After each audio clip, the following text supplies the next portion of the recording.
Nation, we got another goodie tonight, y'all. Let's get it.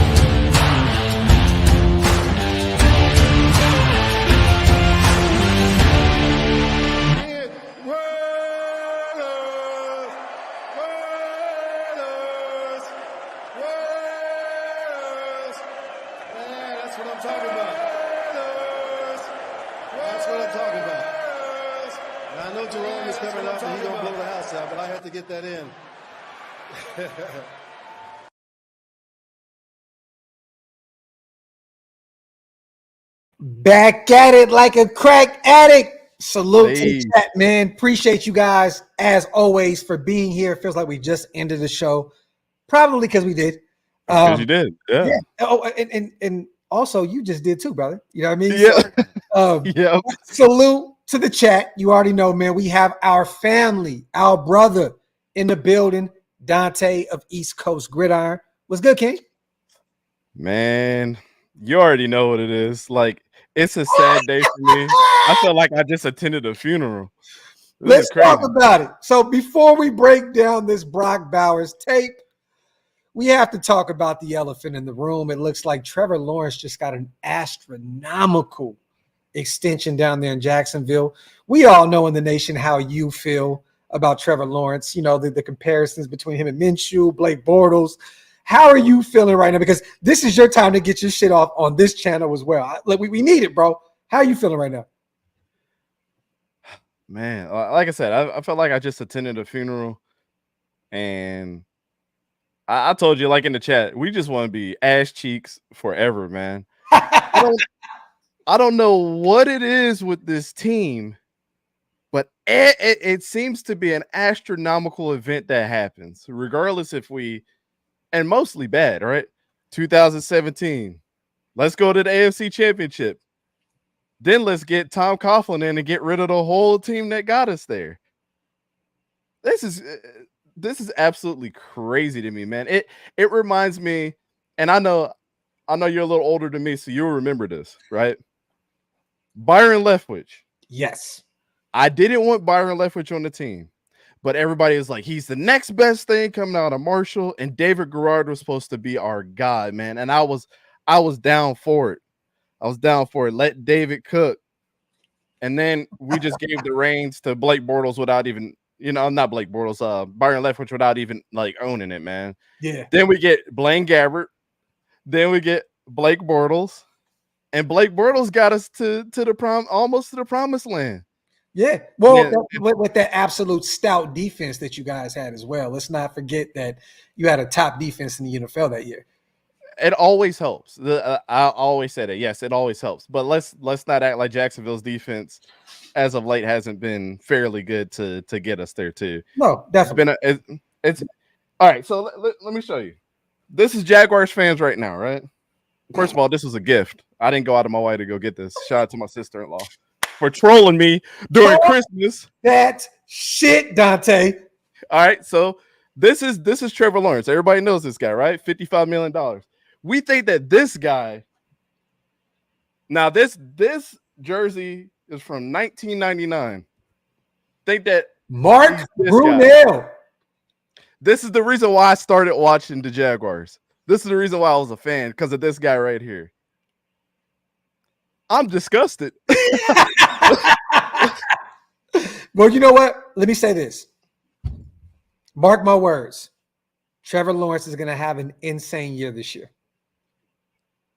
Mark my words, bro. Remember, I just said this on this show. Everybody right here outside, we play y'all this year. We're gonna cook y'all, but we're gonna get y'all out the way. But I'm just saying, Trevor Lawrence is gonna have a phenomenal year this year. And you're gonna be like, well, it makes sense. Well, here's the thing. Here's why I disagree. So I told you, I'm always in the belief of your quarterback rooms, your positional rooms make you a better team.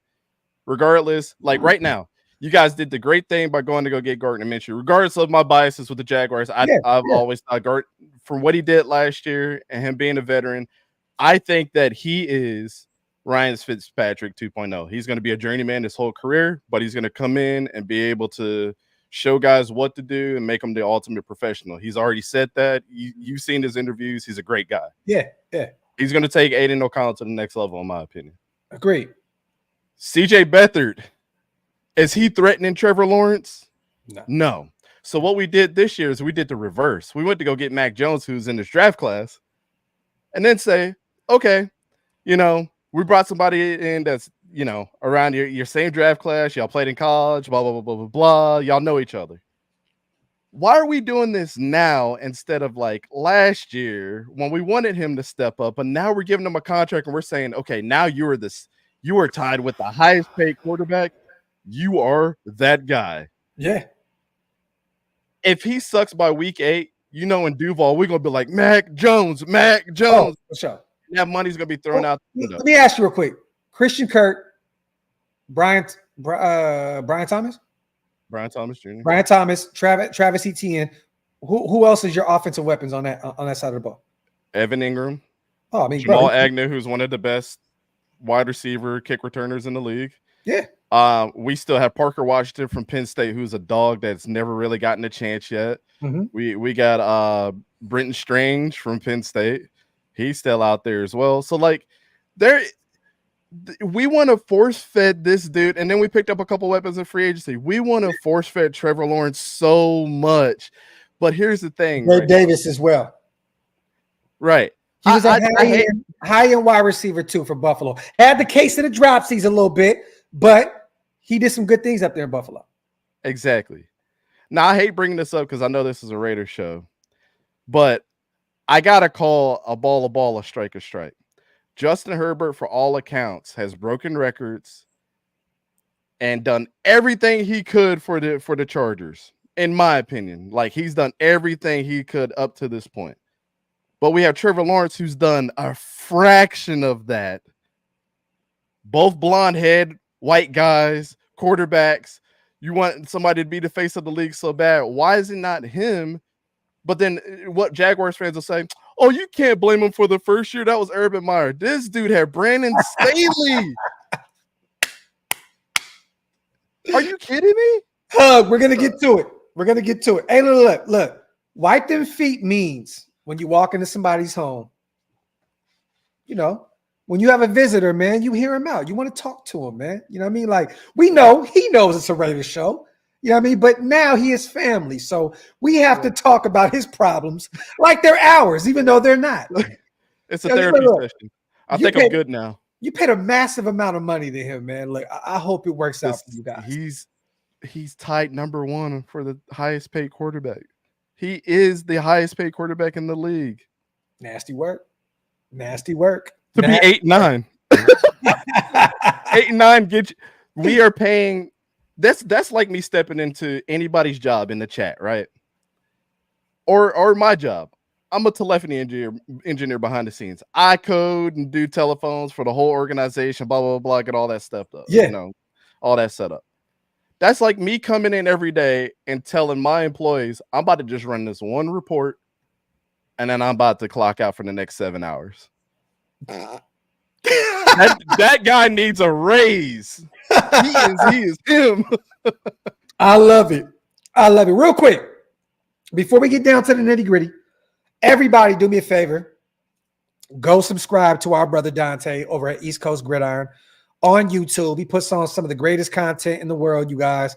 Stage breaking down film, breaking down tape, not just of his team, but of everybody. You know what I mean? He breaks down the collegiate play. He breaks down NFL play.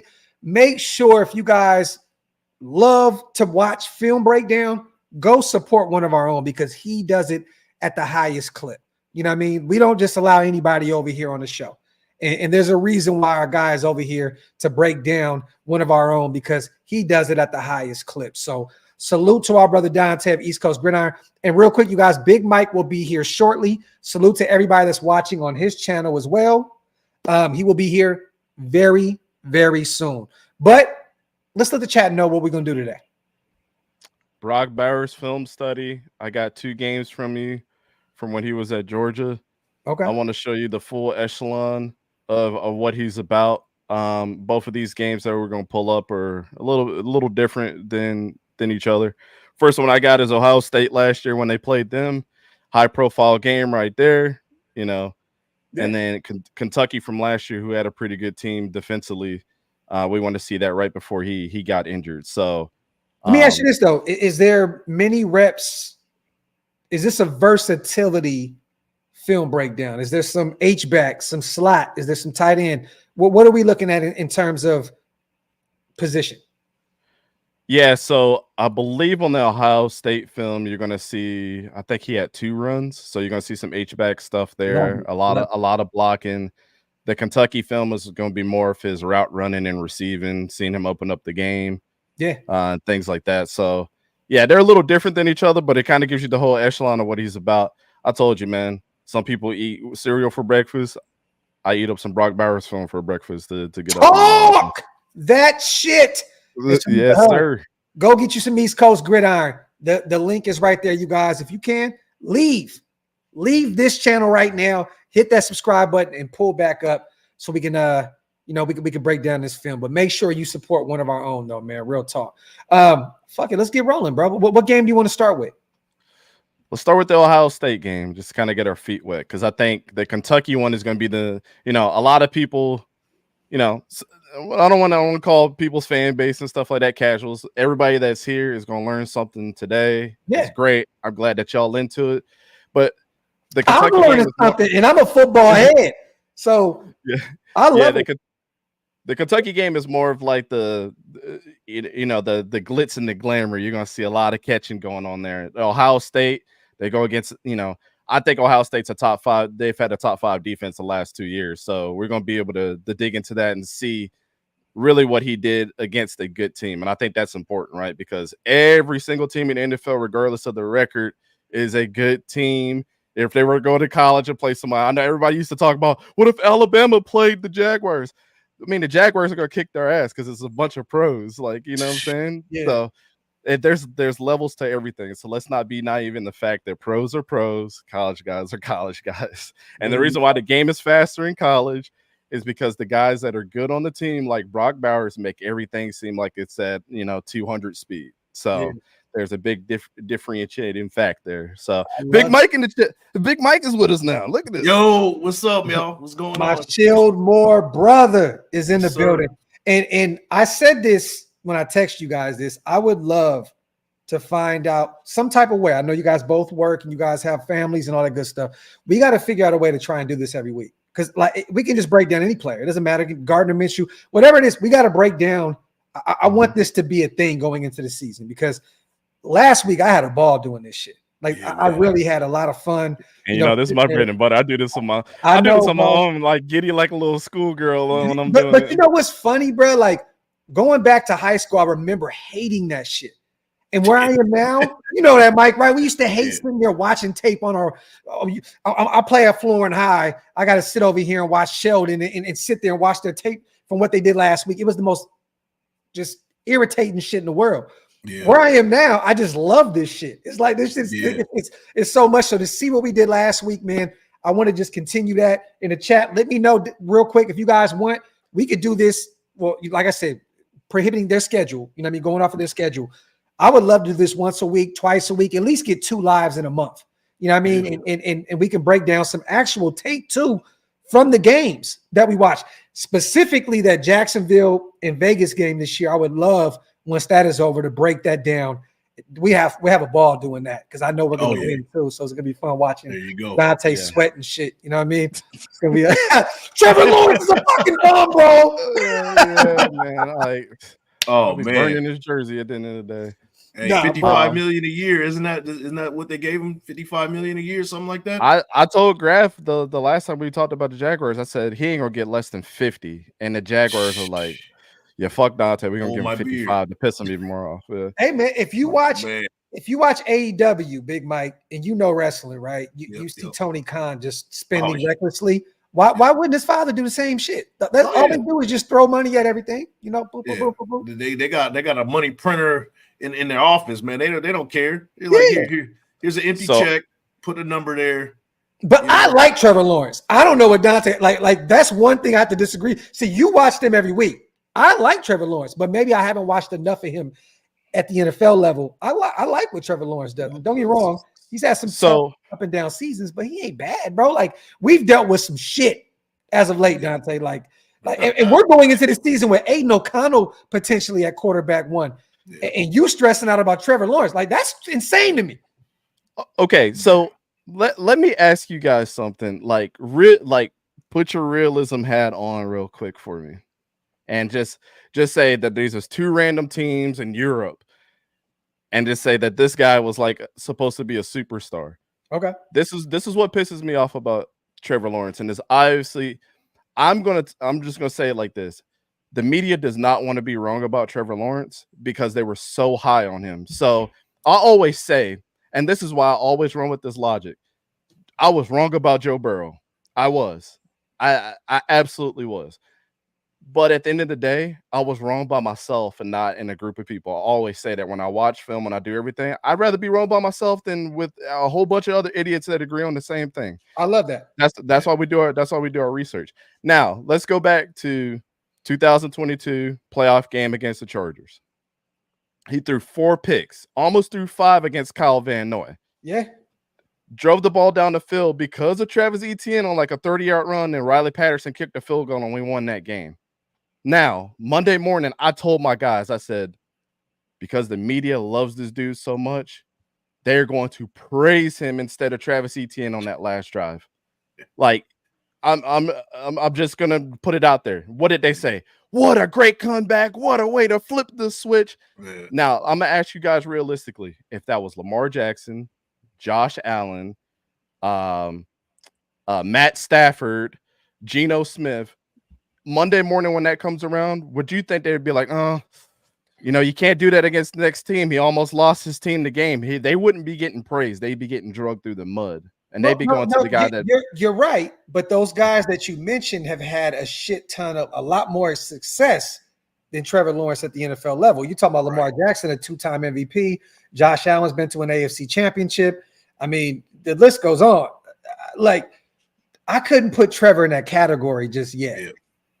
You know what I mean? Don't get me wrong. Like, but I understand why you're doing that because he was a generational talent, right? He was the next guy. That's exactly my point. That's exactly my point. Hey, Dante, I got a question for you, man. So I know you had that side-by-side stat where you're comparing the stats for one quarterback and Trevor Lawrence, and you did one with Gardner Minshew.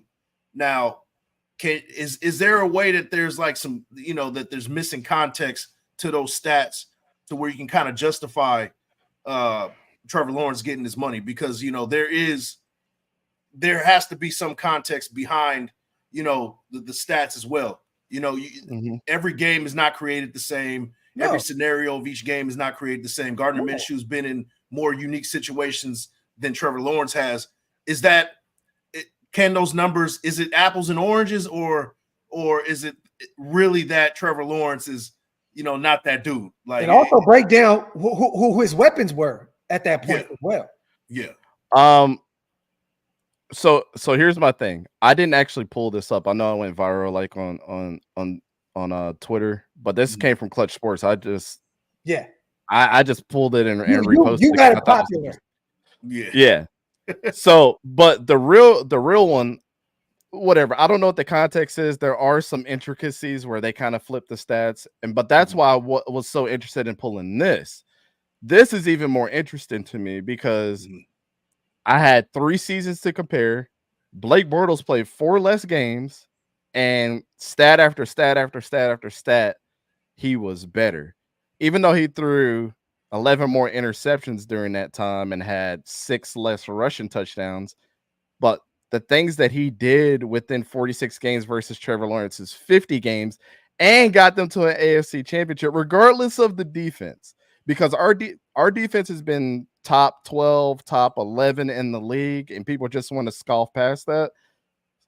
But the fact is when Blake Bortles was cooking that year, he did it with Allen Robinson, who's been a mediocre damn wide receiver. He did it with Allen Hurns, who went to the Cowboys and tore up his ankle and was never the same after. He did it with Mercedes Lewis, who's been a journeyman. When he just signed on for his 19th season, I believe, with the Chicago Bears. It's crazy.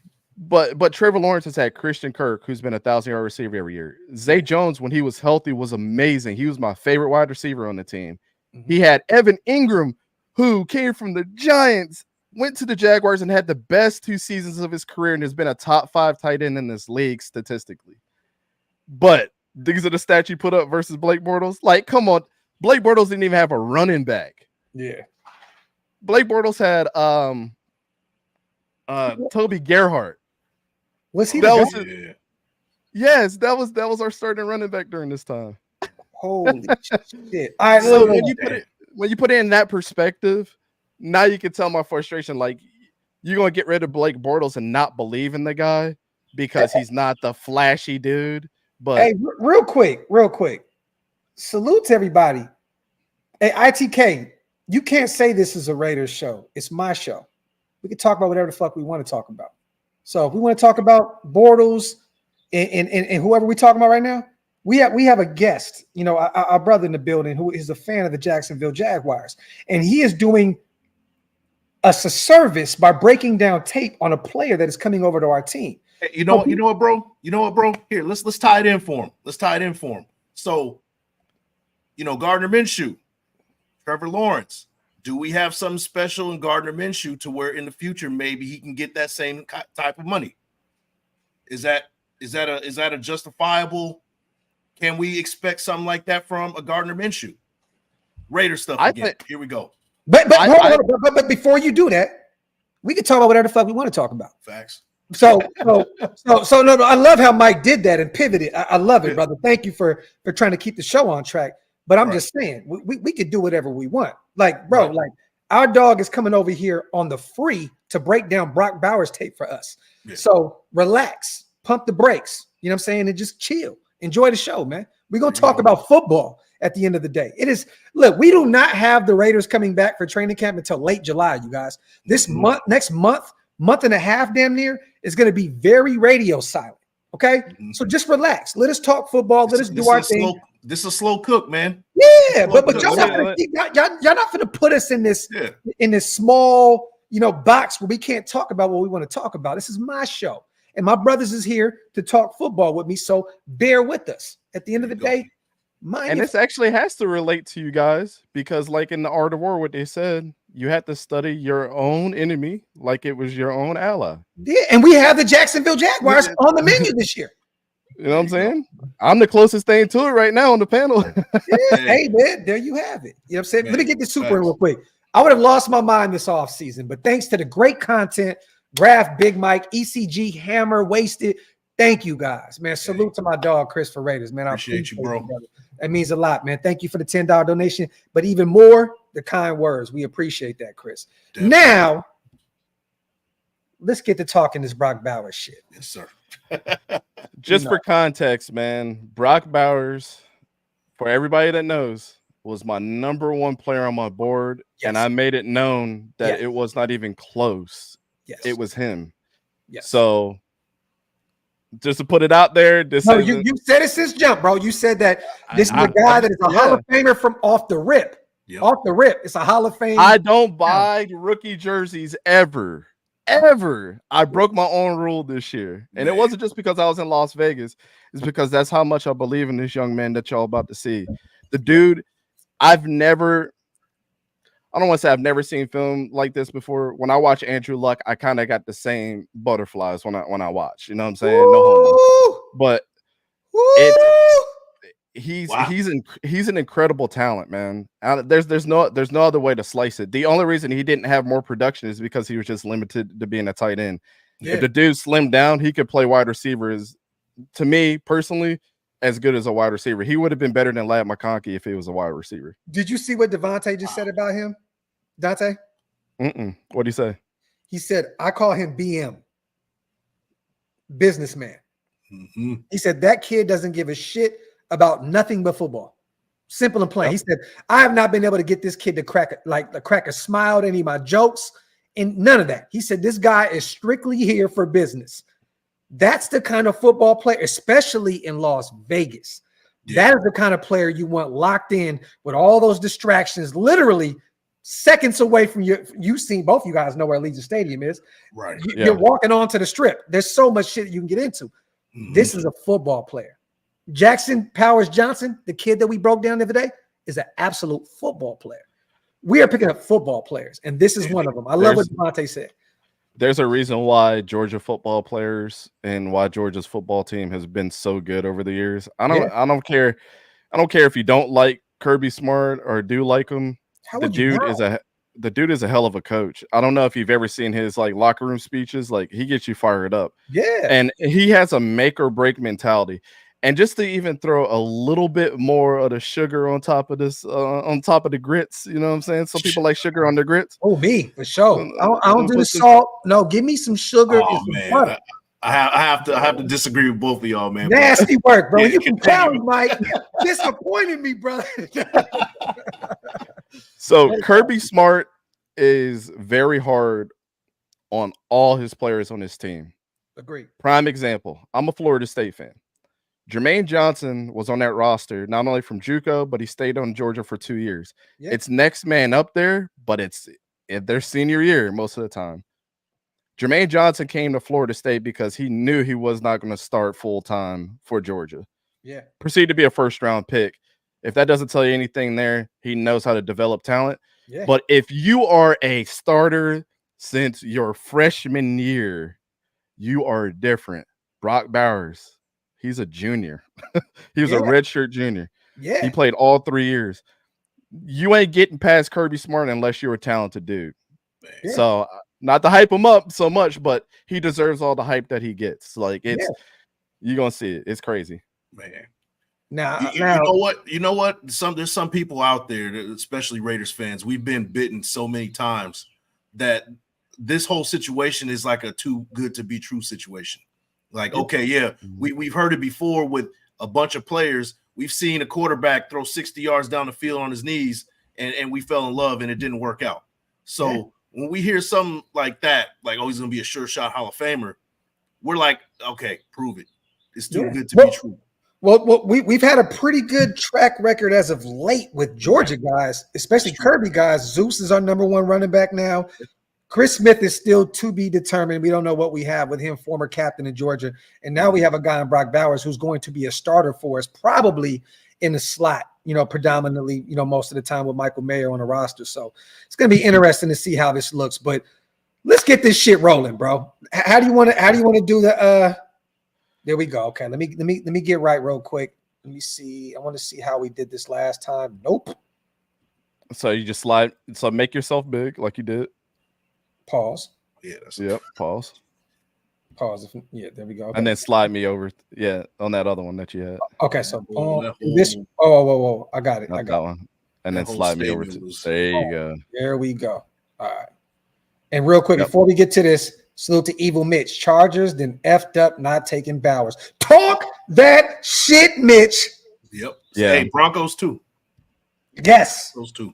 Facts. Yeah. Well, they took Dante Guy though. Yeah. I like both, but yeah. But the Chargers fucked up because they could have had.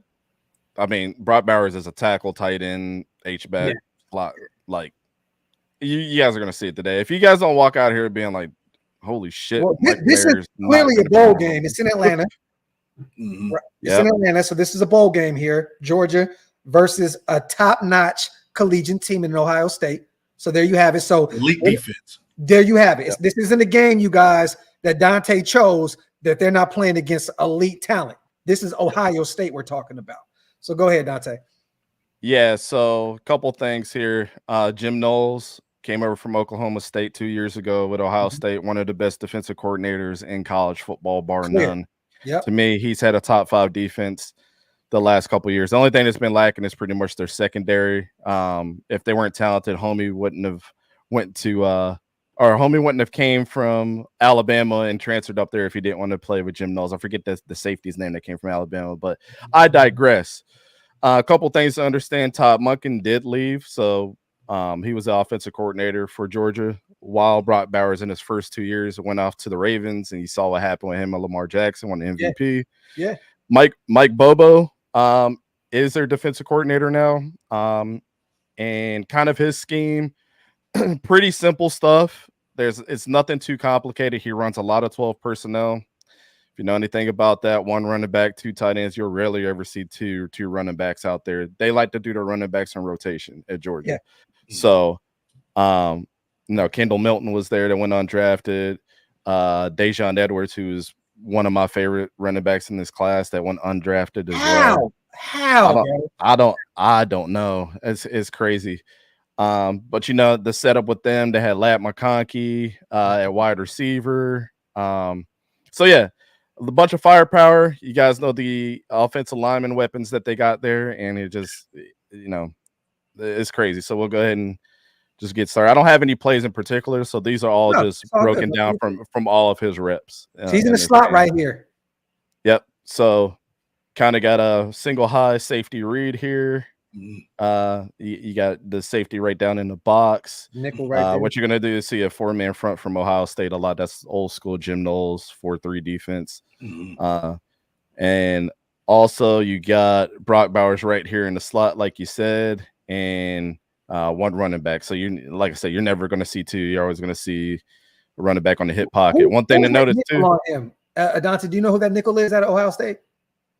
Don't know. Okay. Don't know. All right. Doesn't even matter.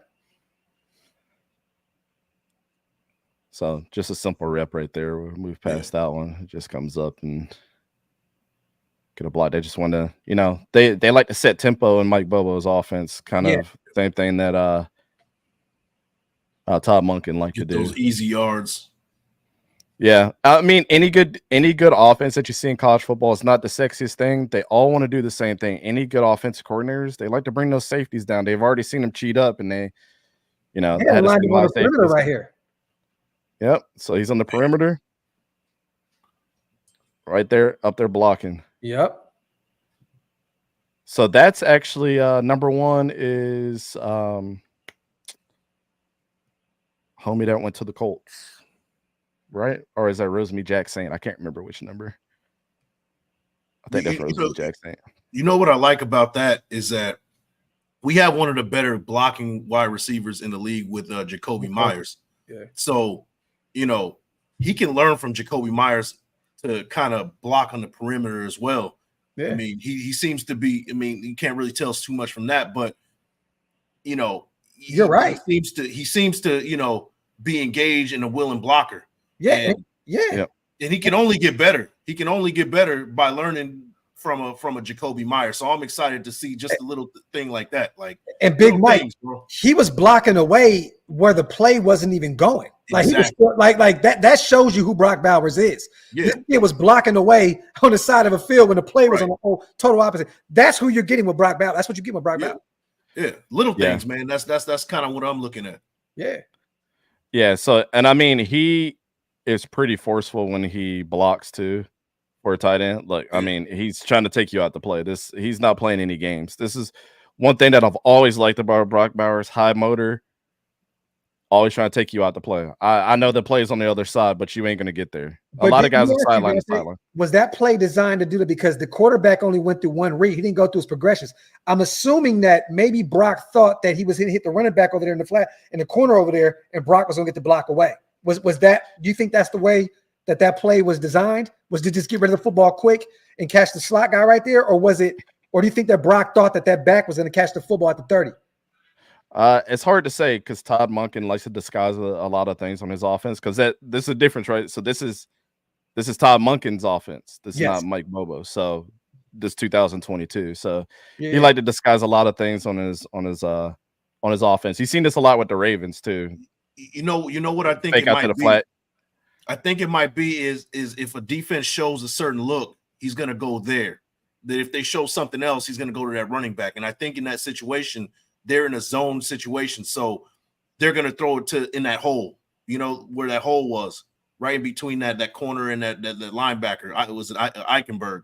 Yeah. So that's Eichenberg right there for the guys. Yeah. So if it was a man situation, it would be, okay, we're going to, do a little quick toss to that running back and catch that linebacker on who's going to likely be on that running back in the swing pass, catch him slipping and use your speed to kind of outrun him. So I think it was based on whatever the quarterback saw on that defense, whether it was zone or man. That's where quarterback was going to go to. I can't remember his name, but yeah.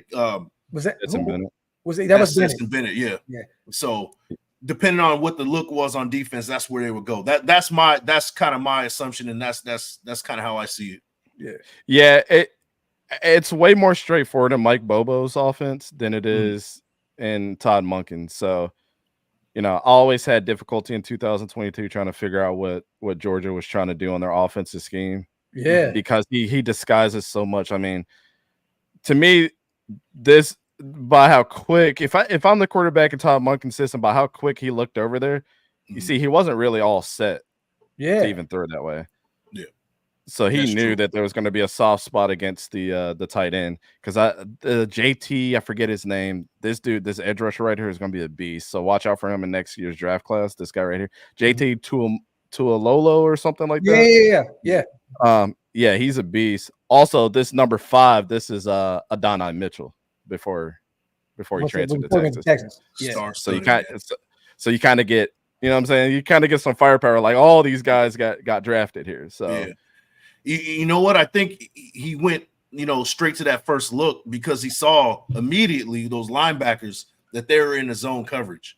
They weren't chasing down. Now, if number 22 is, kind of running after the running back, then you could tell that they're kind of they're in man, right? But instead, he drops back in coverage. So Stetson Bennett's like, okay, so now I'm going to find the receiver running that out route. Yeah, he's going to sit in that hole in between the zone and hit him real quick for some quick yardage. That's what I think happened. But hey, I could be wrong on that one. No, you may be right on that. He got rid of the football so quick. Yeah, I just assumed it's a split second. It's a split second. Whether you I guess your keys are, let's look at what the linebackers are doing, and make a decision based on what the linebackers are doing. Am I going to toss it? If it's a man situation, I clearly see man right away. I'm going to toss that. Yeah. Brock Bowers is going to be right there to be that lead blocker, and now you're going to get some big yardage on that. Or if it's zone, you see it right away because you see the linebacker stepping back. So now you're going to hit that guy in that out route in between the zone in a situation. So it's a split second decision that the quarterback is looking at. That's my theory. I don't know anything about Georgia's offense, but that's what I would see. Looking at this and kind of getting to that thought process. Yeah. I mean, that's a great assumption. Also, in the fact too, as a quarterback, for those that know Darnell Washington, the freak, he's right here too. That's on the Steelers. So, but Kendall Milton, he already knows he's going to come out on the swing here. So, the first guy that you want to identify, and we talked about reading the hot guy, right? The guy that's, off balance here, that's off the line of scrimmage is number 9. So I mean, you kind of have no protection because Darnell Washington's running a route downfield. You have 22 that's probably going to pick him up. This puts a lot of pressure on this guy when you're in this stance because you have no second level. You have no second level help with your running back going on the swing. So maybe he had to make an executive decision and it went the other way. I would have thought he went to Milton because I thought that would have been a 15, 20-yard play. Yeah. He had 2 blockers in front of him. There was no real defenders over there. But once again, Benny got rid of the football quick, went to the tight end. What was that, like a gain of 7, 8? Yeah. It was the safe throw. Yeah, it was. But when you see our guy Brock up there blocking the way he's blocking, you just think, damn, man, I wonder what that play would have looked like if it went to Milton. Oh yeah. And then also one thing that Stetson Bennett was really good about, regardless of how much people want to talk about him, he was one of the quarterbacks in college football that didn't really get any balls batted down either. And he's a shorter guy too, right? Yeah. So number 9 is pretty tall. So if you're throwing it across, this guy might bat it down or jump in front of it. So you got to make sure that you're aware of that. So that's one of the easiest mistakes to make as a quarterback. You get a little bit too.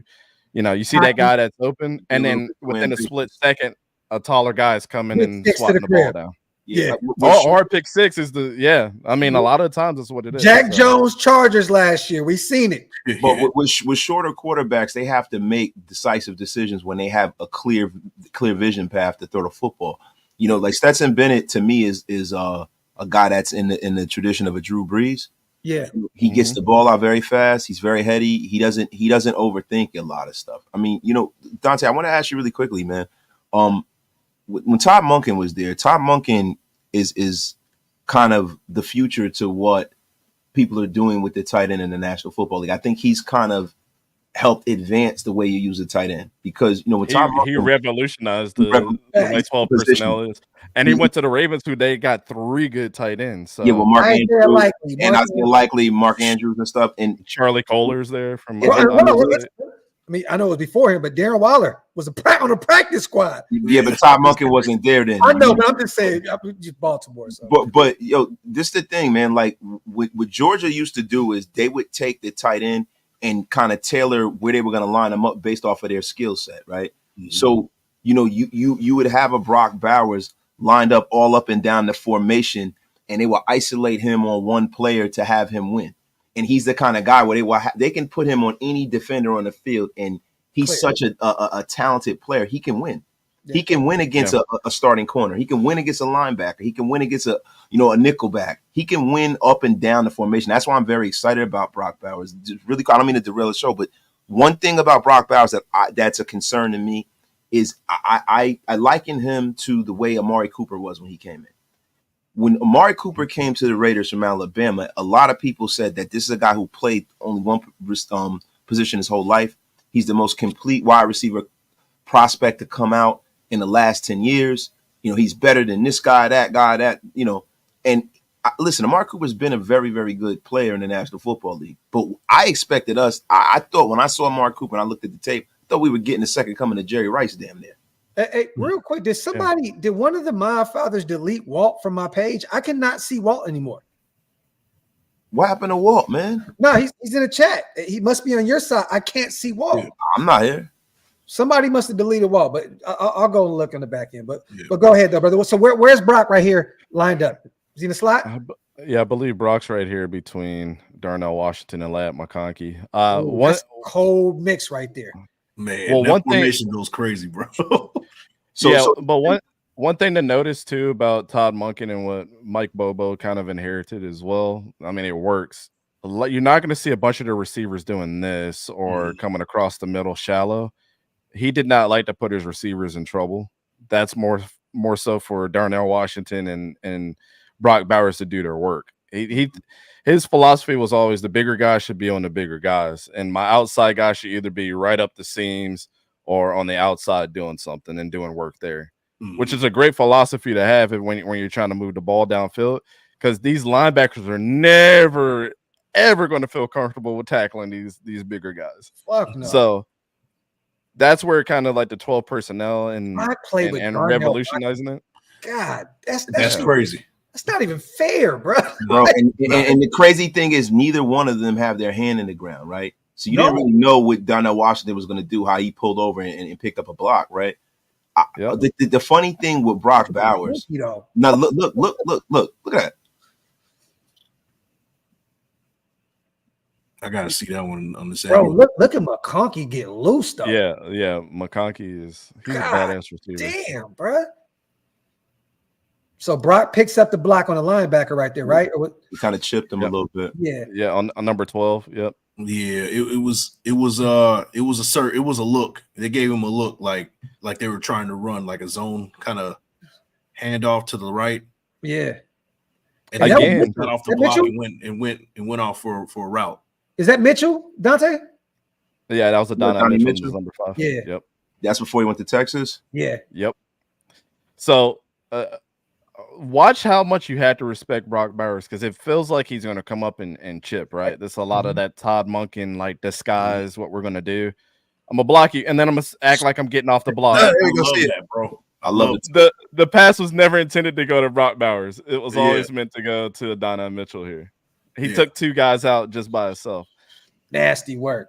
Yeah. And that in that situation, crazy. that's a Jacoby Myers, right? Or even a Devontae Adams. Yeah. Most likely it would be a Devontae Adams in that kind of situation, right? Like, if we were to kind of mirror that, like, that's disgusting right there, because the thing about it is with Brock, he demands, and early in the season, I want to see the Raiders go to Brock Bowers and feature him more in play, because late in the season he's going to be taking 2 defenders with him, just like he just did in college. He took 2 guys with him, and now you leave a one-on-one situation with one of the most explosive receivers in the history of football.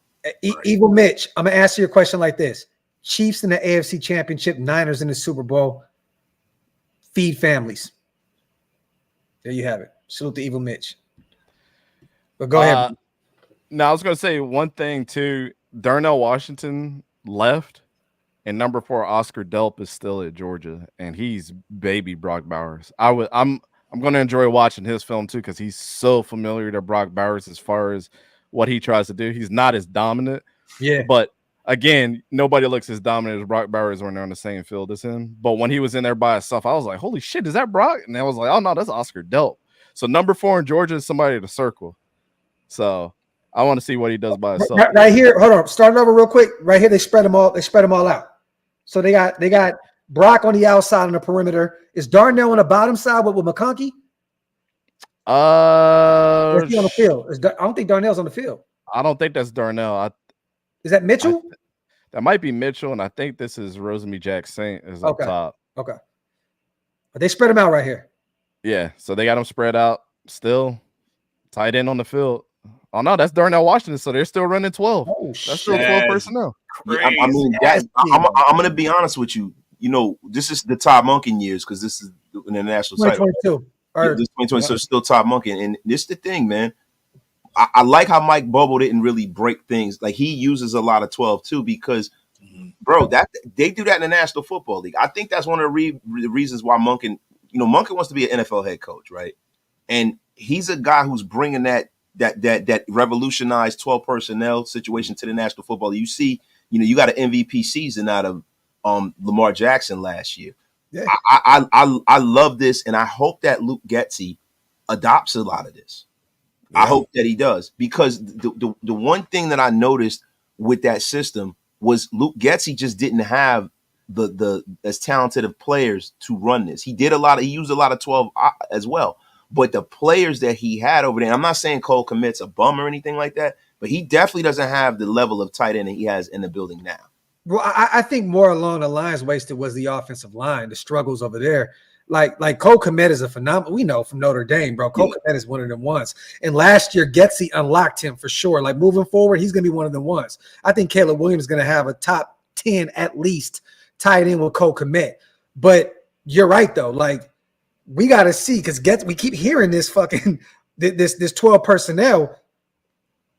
This is what it's going to look like. But what does it look like in terms of our roster, Big Mike, right now? I think it's going to look exactly like this. And that's what I'm getting excited about, because when people think 12 personnel, they're thinking, okay, we're going to have a tight end on the line, and then we're going to have one off the line in a traditional, kind of H-back formation where he's like right off the tight end. Yeah, and we might get some of that. But the possibilities, you see something like this where I think that they should hit Brock Bowers right here in this situation, because they end up in man, and if Brock Bowers kind of shortens that route a little bit on that slant, he only has to deal with one that safety right there. Yeah. So if he hits him real quick, I think he's to the house. Look at Mayer and Devontae up top with Jacoby and Brock Bowers down. That would be nasty. That was my original point. Like, it's. Cole Kmet is definitely a talented player. DJ Moore is a talented player at wide receiver with Chicago Bears. Definitely. But Cole Kmet, I don't think he's the equal of Brock Bowers. And I don't think he's the equal of Michael Mayer. I think Michael Mayer is a better player right now. I really do. And I can see us having a situation similar to this in the National Football League. And that is an amazing, amazing prospect. Mm-hmm. Go ahead, Dante. We shitting on, we raining on your parade right now, brother. I'm sorry, but we're nerding out over the Raiders, man. You get excited, man. You already know. Hey, that's why I'm here, to help you guys understand this a little more, what you're getting. So I love it. The thing about Brock Bowers too, what makes him so dangerous, a lot of times he's not that straight to the point route runner where I'm just going to clearly run. Watch how patient he is. Now, this is a safety. You know, we like to do these little squiggly lines to make sure that, you know, he's patient, and then he's going to cut in and hit the dude's way behind him. I don't know what lab that this motherfucker was created out of, but look at this shit. You got to hit him, bro. You got to hit him. Oh, my God. And they didn't even go to him. Right. You got to hit him, bro. Like, that's but in the NFL, it's different. Yeah. Gardner Minshew's throwing that ball. Aiden O'Connell at this point, now he knows that, like, so this is empty. If I'm watching film right now with Aiden O'Connell, I'm like, 22 is locked up. He's not going to jump up. You got this guy, about 7 yards out. Loft this over the head for Brock Bowers to get. All you got to do is lead him to the Chick-fil-A logo. Yeah, that's it. That's it. He's gone. Lead him to the Chick-fil-A logo. He's gone. And the safety cut back out. The safety cut back to the perimeter. Did you see that? Yep. Brock would have had the entire middle of the field. That'd have been a walk-in touchdown. That's exactly what I was talking about. And I would like for him to kind of shorten that route a little bit, get into that slant a little bit quicker. You know, and I'm nitpicking right there. That's a nitpick. Like, you know, that slow burn. I love the fact that he slow burns into his route. That you have to deal with. You got to deal with something like that. But in that situation, man, like, he had a touchdown right there. So once again, he's wide open right there, Dante. Yeah. I mean, what can you do? You got two tight ends wide with a wide receiver, and you guys are just playing a traditional 4-3. Somebody's gonna get loose because now your running back that was here, now you got an extra man, so they're playing all out go right here. Yeah. I mean, your seams are open. What's up? Well, see, this is the thing. What I've noticed with Stetson Bennett that's behind center, it doesn't look like he goes through his progressions. It seems like before he snaps the ball, he kind of knows where he's going with the ball. I don't know if that was something he's directed to do, but that's egregious that he even misses that throw. I don't see his head moving at all. I just see him just drop back and turn and throw to a certain specific play. Now, Wasted, when they won the championship, what do we hear? Why did they win the championship? What are you talking about? Georgia? When Stetson Bennett came out with Aiden O'Connell, they went back to back in that draft too. In the fourth round, him, Stetson, and who else was it? Remember, Mike, we were in the car in Vegas driving. It was Jake Haener. Jake Haener with New Orleans, back to back to back. But I forgot what the hell I was talking about. Thank you. All right. No, you're saying why did they win a national championship with Stetson Bennett? Well, I know what you're alluding to. The defense was always the talk, right? It was the defense. Yeah, I mean it was, but Stetson was a playmaker for college, not for the NFL. No. Because I mean, check it out. Draft. Kendall Milton was supposed to be drafted. UDFA, all out offensive line, and 1 second-round pick. Darnell Washington went in the second, right? To Pittsburgh? I believe so. Yeah. But then the only outlier is this guy. Fourth-round guy. So the whole defense is like, oh shit, I gotta worry about everybody else. Yeah. And you almost forget about that he's playing quarterback because everybody else is so good. Man, all they're asking him to do is like, man, if it was me in shotgun right here and I even see this, I'm going to Darnell Washington and be like, just block the outside guy. I'm going to Brock right here because he's going to be able to demolish his. I just got a crazy thought, and hey, it might be a little crazy. This is very similar to what we have with the Raiders. A bunch of weapons on offense, and then defense, dominant defense. You know, on paper, that's what we're expecting at this point. And Stetson Bennett is Aiden O'Connell. Like at this point, like, you know what I mean? As far as, you know, having that quarterback that can just get the job done with all those weapons around him, I see similarities. That's but at least with Aiden, he'll go through his progressions. Yeah. He can make every throw. He's accurate as hell. You know what I mean? Like I like Stetson Bennett at the collegiate level. Don't get me right. He did what he had to do to get a national championship. But there's a reason why they have a quarterback now that's going to be a first-round pick in the top 5 next year, even with that stout defense that they have. It's a total different look.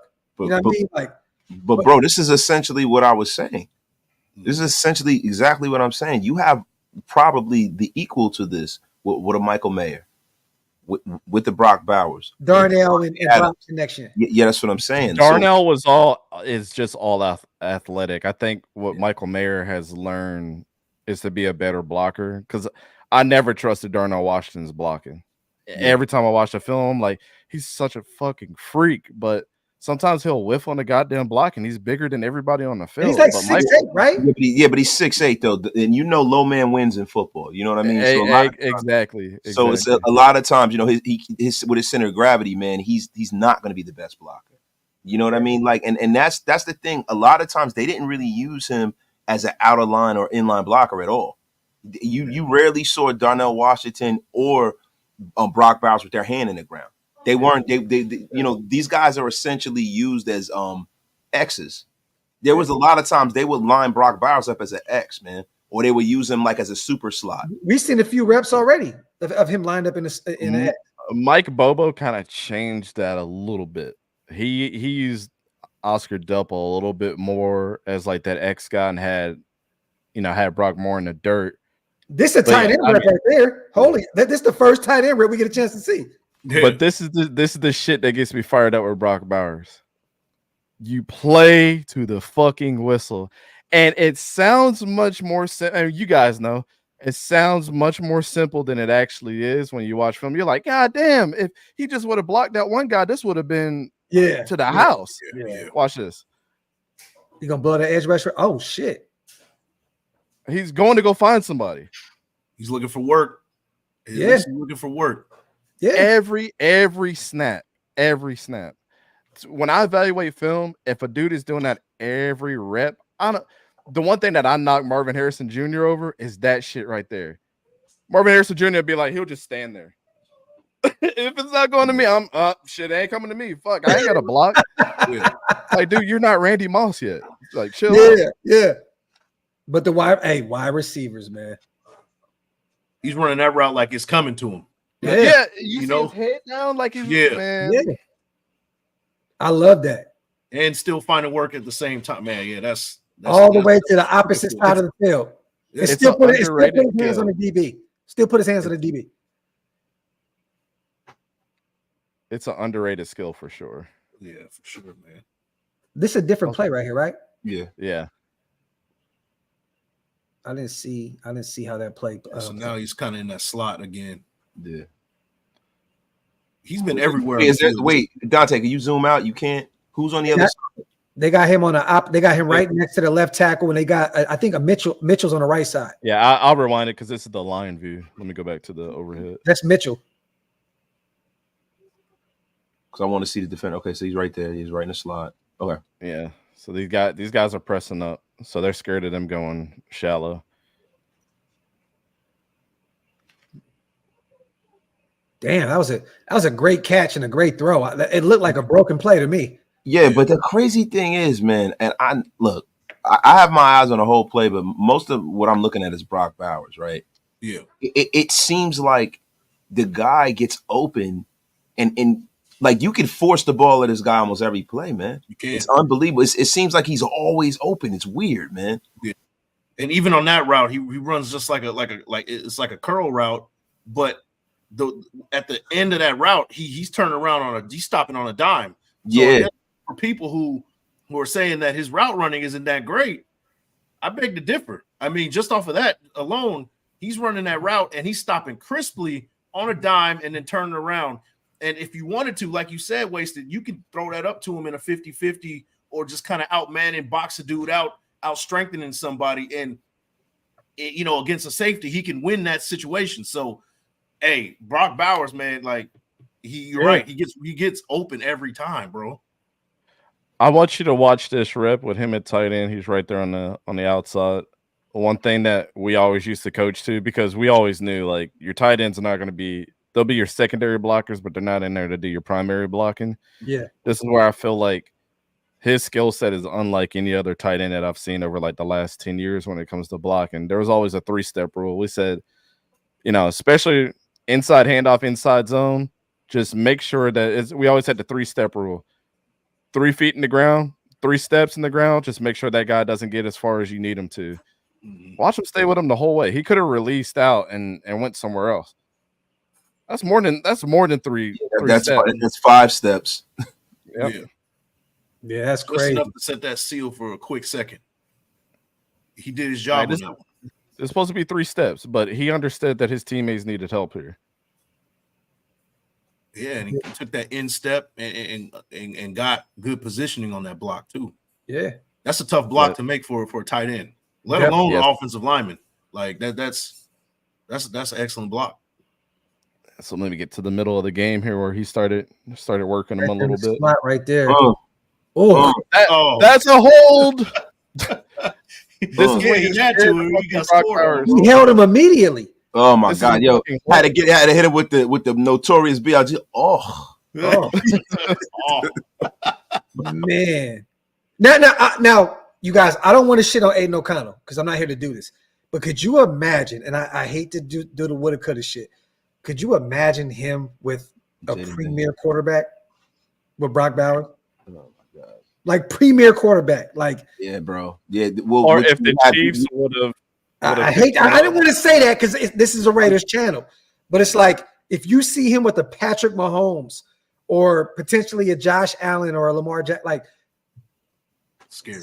It's just bruh. Oh, and you know the funny thing, I'm gonna be honest with you. I don't look. They have a lot. They're supreme talents, but they're not supreme quarterbacks as far as throwing the football. Lamar Jackson and Josh Allen, they're better athletes than they're actual throwers of the football. Mm-hmm. You know, like Patrick Mahomes, Joe Burrow. That's a scary proposition. But those two guys, they don't always throw the ball in space like they should. Yeah. And Brock Bowers pretty much had 3 starting quarterbacks. Remember, he had Carson Beck last year. It was his first year. Yep. Stetson Bennett had his first full year when they won the national championship. I mean, he won 2, but remember JT Daniels after like game 5, who was fucking lighting it up. Right. Kirby Smart benched him because of injury, and he never came back in, which I thought I would have liked to see what JT Daniels would have had a whole year with Brock Bowers. Yeah. Like, because I thought he was a superior quarterback. That dude had the metal. That Nick Saban shit, though, man. That's that Nick Saban shit right there, Dante. You know Kirby Smart's a Nick Saban disciple, defensive head coach. You know he doesn't. When the fire's hot, you don't go back. Hey, let me ask you, what was the stat line for Brock this game? Specifically, I forgot what it was. I think he had like 60 yards or something like that. Hold on, let me pull up my notes. But every route he does counts. Everything he's doing counts because people are taking account for him. You know. And if they have to because of previous games where he was probably going off, you know, so 60 yards is, I guess, somewhat pedestrian. 64 yards, 1 carry for 1 yard. Well, it's not really pedestrian in college football because of the fact that he's not playing the whole game. They're blowing people out. I mean, this is Georgia. You know, this is an offense that scored 40.7 points a game in the Todd Monken year, and to be honest with you, Brock Bowers still had over 900 yards that year. They were cooking Ohio State this game, weren't they? Yeah, they trashed them this game. I could have sworn weren't they up big? No, it was 42-41. Oh, that was it was 1 year they won a national title where they boat raced the team they played in the national title. Which year was that? Was that TCU? That was a TCU. Yeah, that was TCU. Yeah, my bad, man. But shit out of them. It was 65-7. Yeah. My bad. I got my years mixed up. But the thing is that a lot of times with Brock Bowers, how many times have they boat raced people? He wasn't even playing. Yeah, he's on the sideline. So for him to have 900 yards that year was amazing, bro. I mean, bro. Yeah, this strong safety's been getting fucking cooked. That's what I'm saying. He's been getting cooked. He got cooked again, bro. The only reason that play wasn't a completion is because of Stetson Bennett. It was an overthrow. That shit in the NFL is a 30-yard play. And it's that slow cook again, where you have to like take into account that he might be getting blocking in a situation, and then he's hitting you with the okie doke at the end. Like, bro, look, Dante, I know this is not about Stetson Bennett. I just don't understand. I haven't seen him look to his reason. Like he just it's like he's pulling the ball back and he doesn't even turn his head to the side of the field. Am I wrong? I mean, how can you see the field like that? He didn't even turn. I mean, am I wrong?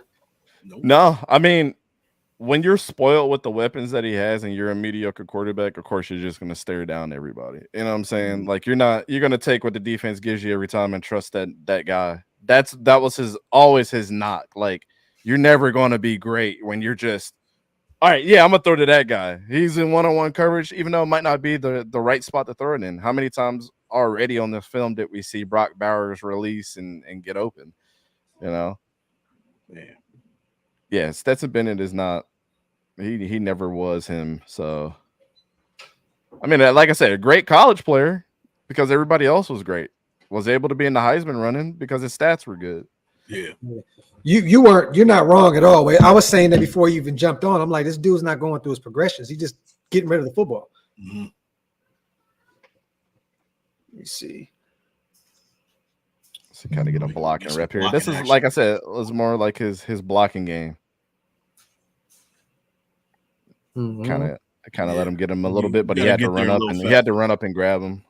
Yeah, there was a lot of traffic there. You got number 9 that caused some traffic. So you want him to get there a little sooner, but hey, that's nitpicking too. Line up on the left side right there. Let's see him right there. Yeah, number 12 has been getting his shit tossed the whole game by Brock Bowers. Blocking, catching, route running. He's fucked. Take the jersey off. Go back to the sideline. Now we got Brock where at? Right there. It's the same play right there on the left side. He was lined up right next to the tackle. Yeah, that's strong safety. Should be playing strong safety. He reminds me a lot of George Kittle as far as the way he's such a willing participant in the blocking. Yeah, dumb scheme downfield. He's way more physical than I understood. He's very physical, especially for him to be the receiver that he is. Yep. Yeah, man. I mean, that's 44. That's JT Heisman. They got him as one of the Heisman guys next year for his defensive prowess. And look, he gets right up to take him out. I haven't seen a tight end complete since Tony Gonzalez, man. Yeah. He's that level of player, man. He's not as great as a blocker as Gonzalez, but man. No. He got sacked right there, right? Yeah. Or he threw a pick. Deshaun Edwards rolls out. All right, so he's in a slot right there. Not on the outside of the edge rusher. All right. Really? Stetson's just trying to do too much. Like, look at this shit. Like, what are you doing, bro? Like, look at Ladd McConkey. Right there. Wide open. Exactly what I was looking at. Oh, my God. Hold on. Is that a Mitchell on the outside? He looked like he was wide open on the outside, too. Wait, hey Dante, could you rewind that really quickly? Because was there a linebacker sitting down in their zone next to Ladd McConkey? I know there was a linebacker right there. Yeah, the linebacker right there. Was he able to make a play on the ball? Maybe. I know we're not breaking out stats a bit. I'm just perplexed to why he wouldn't throw the ball to Ladd McConkey. That's why film was so fun. You start seeing other shit that you didn't realize at first. Like, oh my God, bro, that was completely on the quarterback. This look alone. Ladd McConkey was actually on the outside and trips right there. Boom. Sticks underneath. No line created a couple extra. No. The ball, if it came out right there, no, it's wide open. Bro, look at the receiver on the perimeter. Who is that?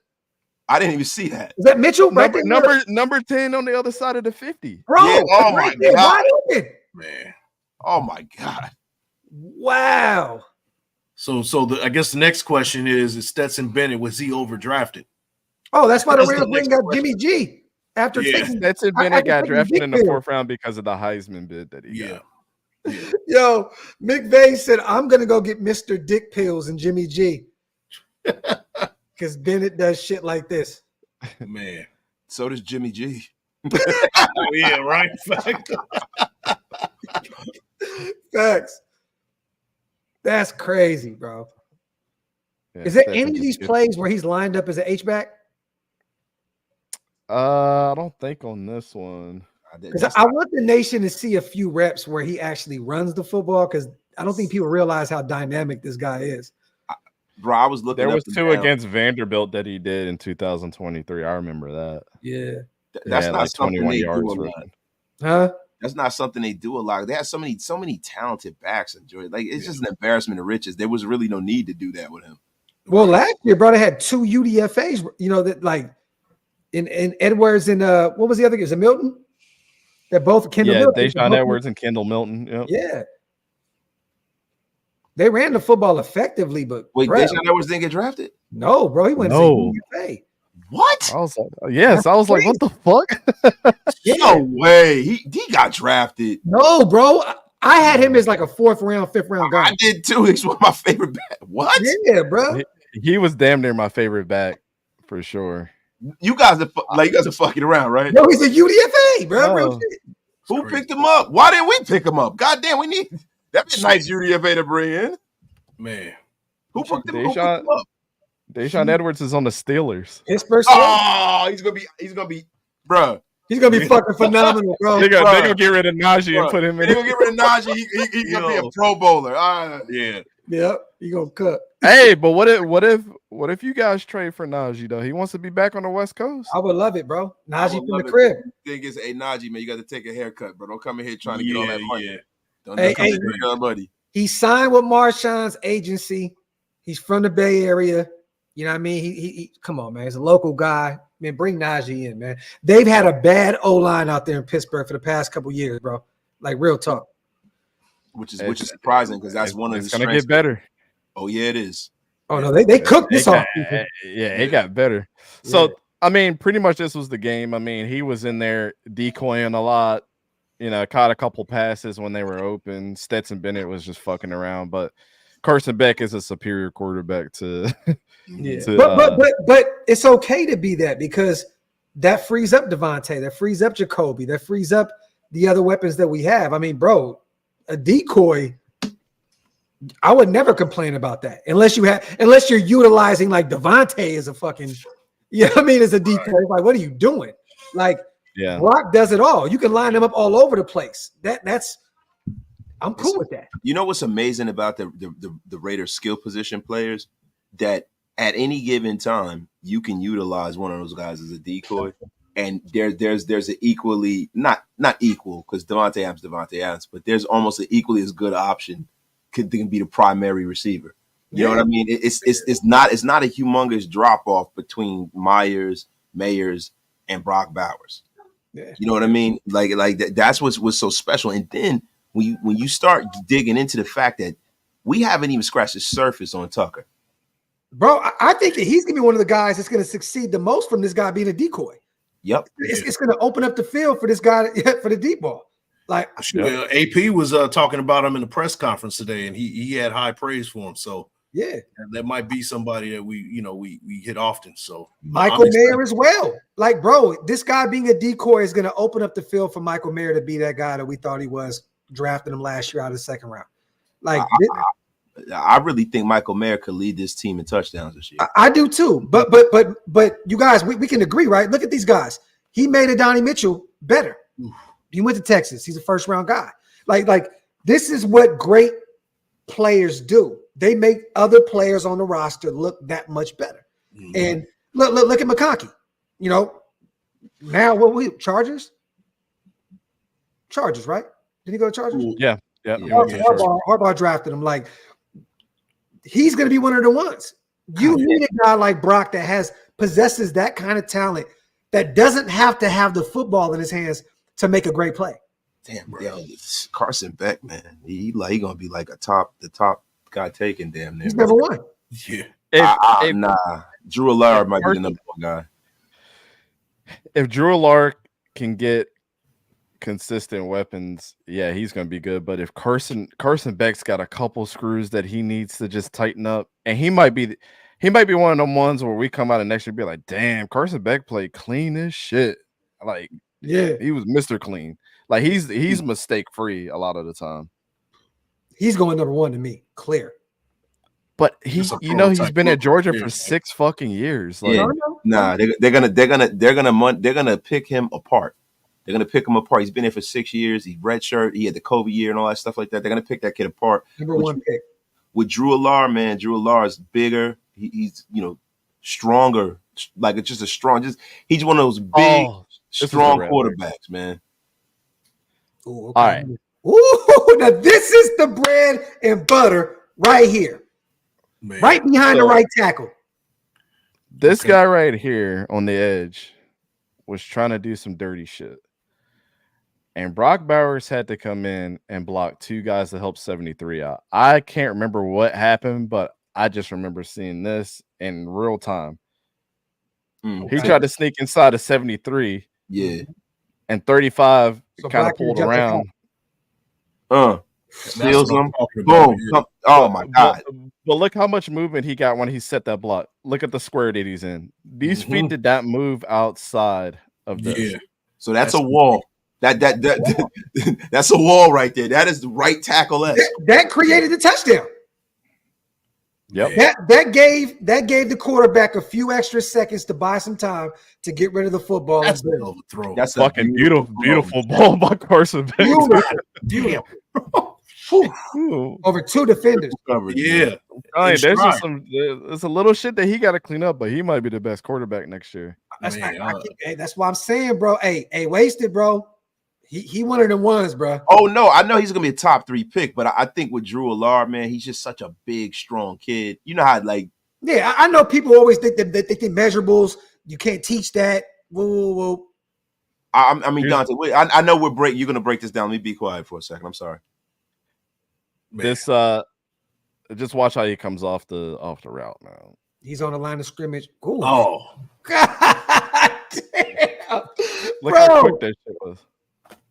Yo. Now Kentucky had a really good defense last year.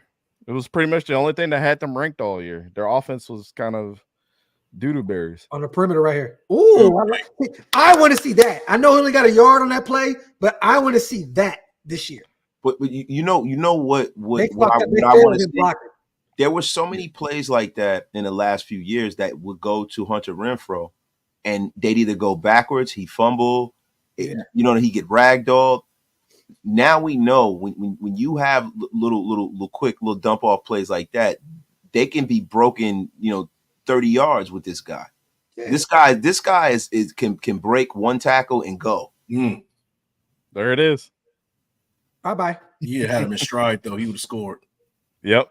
That's what I'm saying. Carson Beck tighten up just some little things. Oh my Come on, bro. Nah, bro. You gotta lead him out. Yeah. Yeah, he would have been going. Yeah, man. He playing freaking flag football with that throw. Hey, that corner coverage. That corner saved that play. 31 was cooked. Man. Yeah, but you know what it was too, Dante. He didn't have his feet set. He was still shuffling. He threw that play without his feet set. Yeah, that's true. He was shocked that it was open. Well, yeah, that's exactly right. All right. Well, he thought they were going to run the football. There's a 0.1%er, and his name is Patrick Mahomes that can make this throw in front of shuffling backwards. That just go and like everybody thinks that every quarterback can do this shit, and it's not like that. Nah, it's him and Aaron Rodgers used to be able to make that throw. And Brock's not going to fumble like Hunter Renfrow. No, I just want to shout out to my man Marcus Rosenby-Jack Saint right here on the left side too for holding his block the whole time. Yeah, this is people that play for Kirby Smart that take every rep serious. Yeah, number one. Or he could have been like Marvin Harrison Jr. just stood there, right there in the slot. Oh, I love that. Change of direction. That's what I'm talking about. Now, lately, who has that been for us? DeAndre Carter. We saw him a couple times do that. A couple times last year. They kind of ran that same similar type play. But nobody else really. With no success though. No, none at all. God damn, wide open. Yeah, they picking this team apart. Yeah, bro. Yeah, man. I mean, bro, come on, man. Yeah. This ain't this. Well, this is also Beck, you guys. This ain't Stetson Bennett no more. Yeah, it's true. But this is the thing. This is why I kept telling people they took that Alabama loss, but they were the best team last year. Nobody wanted to play them. If it was any of them 4 teams, Michigan would have fucking got waxed by them. Yeah, I agree. Yeah, because Kirby would have had them fired up. Like, we shouldn't have lost against Alabama. Like, there's no fucking way we should have lost against them, and they did, and that screwed them. Damn. But they were the best team last year. I mean, it was crazy. And Dejon Edwards is a backup. Yeah, that's crazy, bro. Michigan would have got boat raced against this team. Mm-hmm. They got boat raced. Oh, favorite. I ain't gonna say that. I don't think they get both. I think it still be a game though, but you may be on. I think they win by 3 touchdowns. There's this team. Michigan doesn't match up well. Oh man, that was out of bounds, right? Michigan played scrubs for like 3/4 of their schedule. Yo, Dante, did he get that 1 foot down? Because sometimes when we're watching college film, we forget they only need one. He completely caught that football out of bounds. No, that was what I remember this play. Yeah, it was 1 foot in. They reviewed it a couple times. Yeah. Oh, they getting the touchdown? Yeah. Holy shit! He kicked the pylon. So yeah. That's what I saw at a corner mile that the pylon flew. So yeah. So Brock's lined up. Oh, there we go. Right there blocking. That's what's up. That's what I want to see. You know who's gonna love him, Mike? Zeus. Yep. Look at that. And I want you to, I'm telling you, young pup Oscar Delp too. I'm telling you, this dude gonna be good as shit too. Look at him. That's a hell of a man. Look at him getting out there. Number 4. Oscar Delp is that dude. The only thing with Oscar Delp, he has to get stronger. He can't do a lot of things Brock can do. He can do the offensive things, but when you talk about the physicality, the blocking, he has the one. Fullback, or is he a tight end?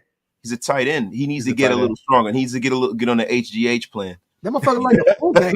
Yeah, because that block right there was a kind of a whiff from number 4. I mean, this one right here in this pool. He's kind of getting in his way. I think he got him. He fit him up a little bit. He fit him up, but I'm from the old school, bro. You square up on that one. You know what I mean? Mm-hmm. Like I don't know. That's just me. That's me. I agree with Mike, but sometimes you just put your body on him. Oh my god. Yeah. And that's what she said. Just the route here. Sorry. Oh man, bro. Just look at the grass coming up behind his feet. If you ever want to measure somebody that's running hard, look at the little grass. Oh yeah, a little dirt coming up. Got him way earlier. Fuck. Yo, bro. I'm excited to see what Brock look like this. Yeah, that is a good blocking rep right there. Was that crackback right there? Oh my god. God damn. Okay. Who was that on that knock? The Brock Bowers. No, the one. Go back real quick. Was that Mims that went over to the left side and completely? Oh no, that's 69. I forget his name. Oh, okay. I thought Mims jumped over and did some wild shit. Well, you good, bro? Okay, he on the outside right here. Oh, wait, I missed a hell of a route. Yeah, he broke him down right there. This is a tight end, bro. This is a tight end. Like, oh my god. That's a tight end, bro. Yo, can I ask you a question, bro? Is it pissing y'all off that he's not getting as many targets as he should? Yes. I mean, Christ. He need about 25 targets, bro. But look at him here. The route running, though, you guys, it reminds me low key of Hunter Renfrow. It's just more, he just digs more into his reps. Bro, like power, yeah. Look, I'm gonna be honest with you. Look, and Dante, I know Dante's gonna agree with me. Hot take, he's a better route runner than Hunter Renfrow. Hunter Renfrow does a lot of off-schedule schoolyard shit. This guy is a pure route runner, bro. Yeah, that's that new boy shit. Like they like to do all the dancing and shit and hopping and all that. That's what Renfrow was doing. Don't necessarily make you a good route runner. Doesn't have to do that. He has a body that he doesn't have to do that with. Hunter has to do it, bro. Like he's the professor. He's one professor. Like he got to find a way to get around the bigger bodies. Like Hunter does it because he has to. Brock is just a physical specimen that can still run great routes. Chad Ochocinco is into the room. But see, this is the thing. The thing about Hunter Renfrow, and everybody's saying, "Whoa, wait, I'm gonna be honest with you. Hunter Renfrow has to have a quarterback that is in tune with what he does. When he had Deshaun Watson at Clemson, Deshaun Watson was in tune with what Hunter did. Blocking rep here. Derek Carr was in tune with what Hunter Renfrow did, throwing that ball low so that Hunter doesn't get screwed.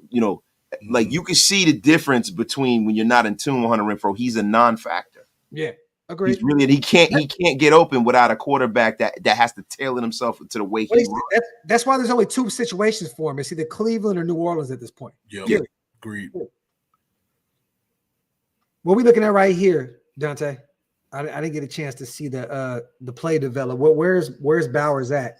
So he's hand in the dirt on the outside. Okay, lined up right next to the left tackle. Still 12 personnel, but you can recognize it. Oh my God. God damn, bro. This is a guy that you have to account for every play. Mm-hmm. Every play. There's no off. God, bro. This is what we're getting. This is why he was a first round pick. Well, shit. This is why we took him in the first round, even though it wasn't a necessity. We're gonna start getting into his catching reps here because I think he's gonna start catching. He had like over 100 yards receiving. So let's see. I think it's and this still Kentucky, right, Dante? Yep, it's still Kentucky. And they had a pretty good defense out there. Yeah, Kentucky had a top 30 defense. Yeah, out of 133 schools. So, golly, look at that.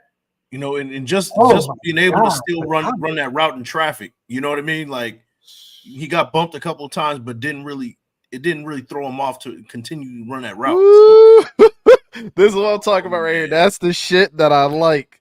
Look at the blocking out of Brock Bowers. He's right here on number 3 down here. Yeah, that's what's up. He never gives the fuck up on the block. Oh yeah, you about to send him to the first row, man. That's what I'm talking about, bro. That's what I'm talking about. Salute to DeMarcus in the building, my guy. Yeah, I can't wait to use Bowers in the new Madden game too. This is yeah, it's about. Look at this. This dude tried to put a shoulder into him. It didn't even move Brock. Oh, Brock's like bitch. Like we're my and he was on one leg. This shit is crazy. He's on one fucking leg here. He helicopter, bro. Yeah. Hey, number 11. Don't be waving your finger real quick. He was like, dude waving his finger like he did something. Like you literally tried to decleat this man on one leg, and he stood there like a statue the whole time. Yo, DeMokes, Luke Getsy is not Josh McDaniels. You don't have to worry about that Brandon Bowden screenplay being called on 3rd and 19. It's not gonna happen. Oh, man, not gonna happen. Salute to DeMokes. I mean, you know that specialized play. We knew that was coming. Bro, look, a lot of times in defense of Josh McDaniels, he had to call shit like that with Noodle Arm Jimmy. You know what I mean? Hey, well, he went down. Noodle All right, so here's what Brock's gonna start cooking now. Holy shit, they unleashed their monster. That was a hell of a route. That's what she Look how fast he runs his fucking route, too. Oh my God. He's going. Look how fast he's fucking running for a tight end. God. Oh my God. I thought you fast forwarded, bro. It was like no, he's like 1.5 speed, bro. Look at the feet. Boom. A lot of motion on that ball play. In his hand. It's a wrap. Yo, that was a beautiful rep. Now break that down. Break that down, Dante. There was a lot of motion going on. Yeah. So what happened on this play? Let's get it back to the other view. So phenomenal rep. Like a top down. All right, so what we're still seeing here is a little bit of 12. Actually, no, this is 11 here. We got a little bit of 11 personnel. Got this guy coming around in motion. Usually, when you see 2 guys lined up, of course, this is we told everybody chop the field in half. This is the strong side of the field for the offense, but the weak side for the defense. So, what we're going to see here is Brock Bowers is going to come up and do. We used to call like this like a wiggle route. Depending on where the safety is up top, you kind of want to force your head to look that way, and then turn back the other way to see if you got some open space. It's all about head movement at this level. Literally, wherever you're facing, this is real easy to see where the ball's going to go. That's why they always tell like safeties look at the quarterback's eyes. That face mask is going to tell you everything that you need to go ahead. Look at. Go ahead. Really quickly, I want to know something. Why would they have a defense where you single high look, you're bringing that safety that close? Why would they to me, that's kind of stupidity, bro. Like it is. But again, chess match, right? And a lot of teams like Georgia and the Oregons and things like that, they'll call Carson Beck or Bo Nix check down, but that's what they've been doing the whole game. Short passes, short pass, short pass, short pass. What would you do as a defensive coordinator? Fuck, I don't know. Let's cheat our safeties down now and try to prevent a first down. Like, we need other people in the box because obviously our guys can't tackle enough to, on these tight ends or, anybody going across the middle. Yeah. It's as simple as that, but it's like, when do you do it? Yeah, because but also, Brock Bowers, if he gets loose, that's it. You're giving him pretty much a free release. He has to beat one guy to get open. And this looks more like from Brock Bowers, more of like a choice route too, by the way that he was looking, because you saw his head movement here. So I'm thinking he probably could have took it down the field depending on where the safety was lined up, but he decided to go up the same seam on the left side. So I know Mike Bobo and Todd Monken, they like the choice routes. You know what I'm saying? I mean, you got fucking Shedeur Sanders talking about, I don't like throwing choice routes, but that's just a little dig at him. Fucking, I can't stand Shedeur Sanders. He can't do the simple shit. Like, it's just easy to know. As a quarterback, you're supposed to know, like, okay, obviously the safety's digging this way. I think he made the right decision though. Yeah. Well, Brock, yeah, I think Brock made the right decision. There's a whole lot of green out there in front of him, bro. Yeah, no, definitely. But look how the way the play turns out. Look, you got the safety turning the other way. You got your corner breaking right here. Go let that play out real quick, Dante. I think that's what he sees too, is that safety kind of turns his back on him. Yeah, like if he would have, bro. You're counting jerseys. You're counting jerseys. What's in front of you too. Yeah. So on the choice route, you're like, all right, I got one white jersey, left side, I got none. Let's go. Yeah. I mean, in the grand scheme of things, Wesley, you're right? You look at that, you're like, damn, if you would have went the other way, but that wasn't the way the play was. It played out. Yeah, no. I agree. I totally agree. I'm not disagreeing. I'm just saying he just look at the way that way. He had a whole lot of green in front of him, man. It's ridiculous, man. And it looks like they're that route he ran was concept too. Salute to Hug, my dog. And that route he ran was like for film purposes. You know what I mean? Because he didn't necessarily have to make that type of move, but no, his fluidity, his commitment to running things crisply, he did it anyway. You know what I mean? Like that's man, I'm blown away, bro. This is actually he's better than what I thought, bro. To be honest with you, bro. He definitely is, man. Yeah. So like one of my favorite concepts, and this is a pro style concept. This is kind of what it looks like an inverted sticks concept, where you got kind of three routes going on, something underneath, something across the middle, which would have been Brock Bowers, and something on top of that as well. So you can configure it however you want to, but as you see, we got to do it in the flat. These two dudes are confused on what the fuck to do. Bro, they're not even on anybody.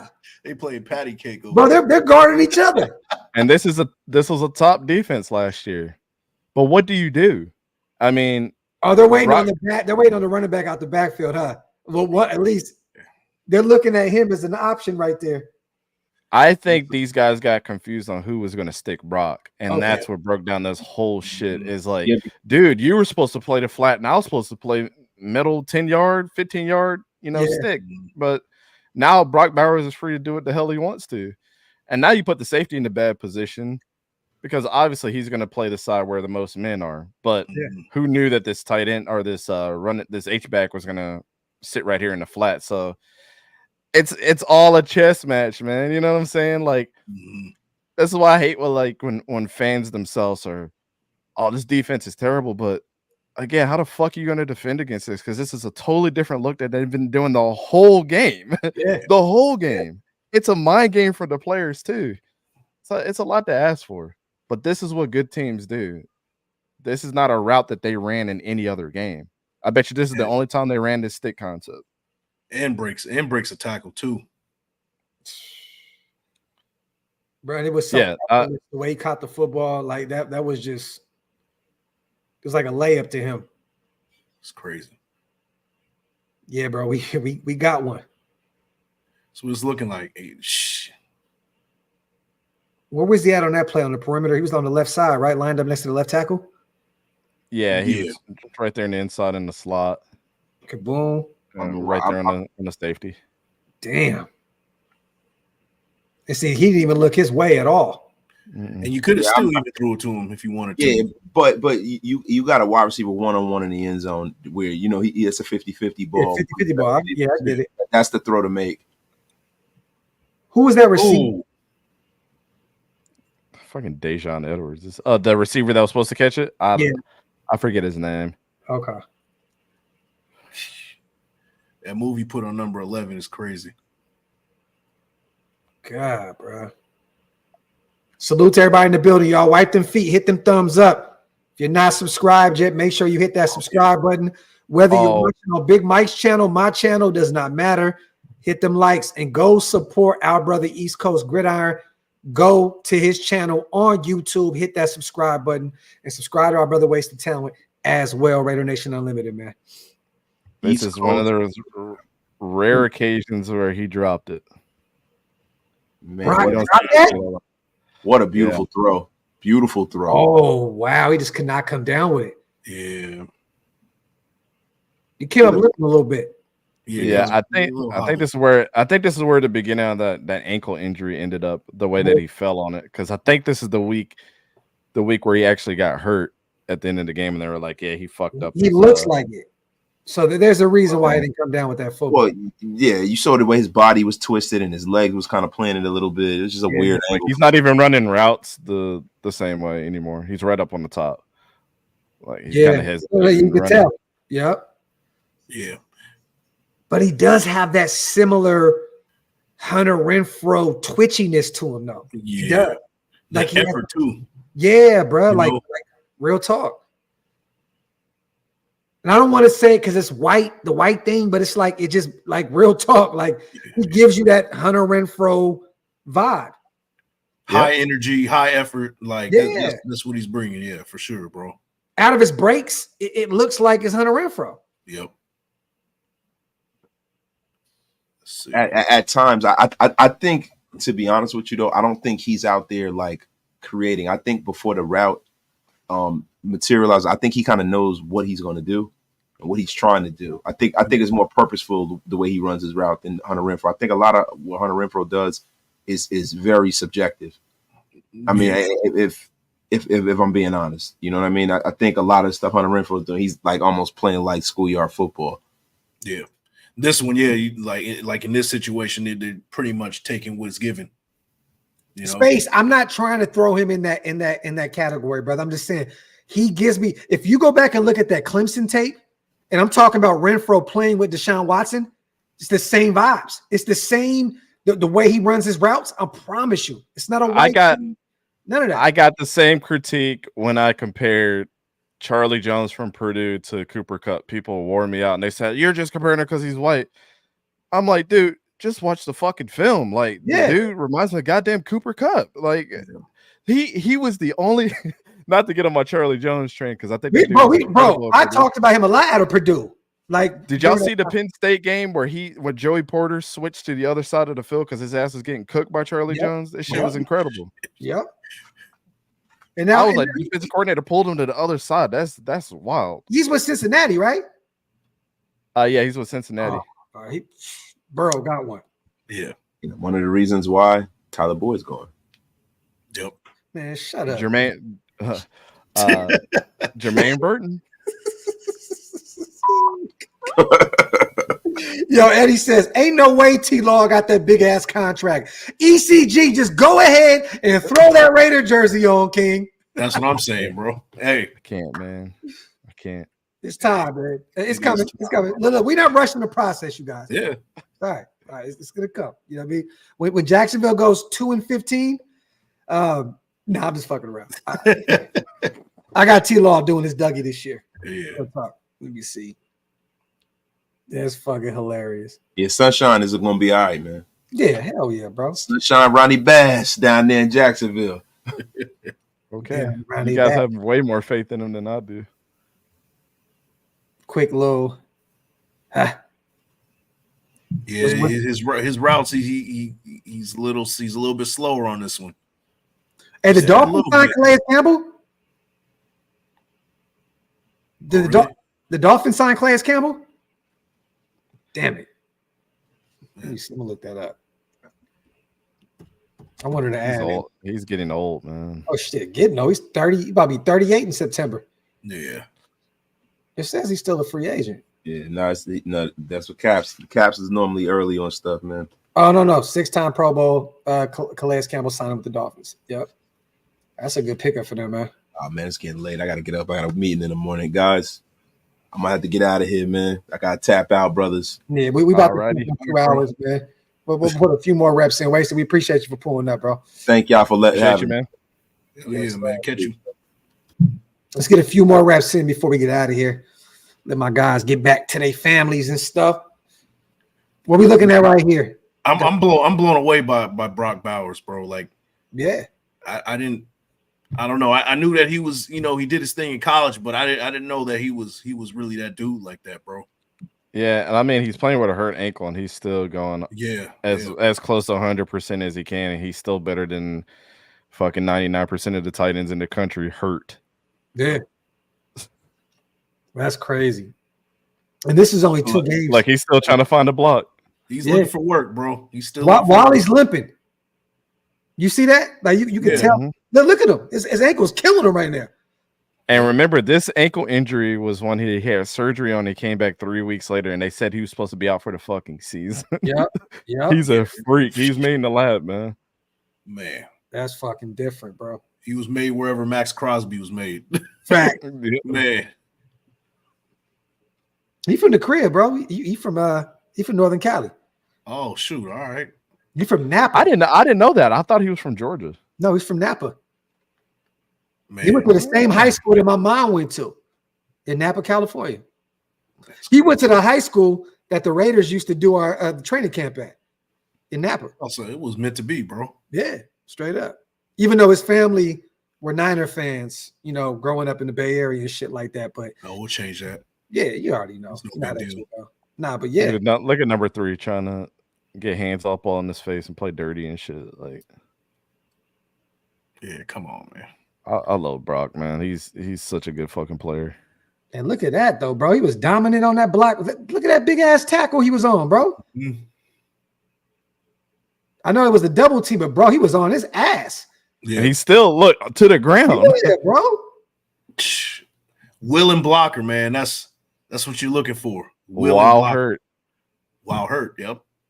Look at that. Limping up the middle of the field. Yeah. I mean, blocking on its own, people don't understand. That shit takes everything out of you. And then you're running routes full speed after that. Like, this dude is on the field like 85% of the time. Still looking for work. He cooked that corner, though. God damn. Yeah, why is Dejon Edwards not? Why didn't he get drafted? That shit's crazy to me. Bro, but now that I know he went to Pittsburgh, he's gonna be a dog, bro. Watch. Yeah. Nice seal block too. I told my wife when he got picked up, I said, and it was like 5 minutes after the draft was over, they signed him. Yeah, bro. I said, I gotta convert to Pittsburgh. That's why they didn't pick the 5th-year option up on Najee. Bro, they're gonna have him and Warren be the guys moving forward. Watch. I can see that. Yeah, I think Najee's thing too, from his whole history.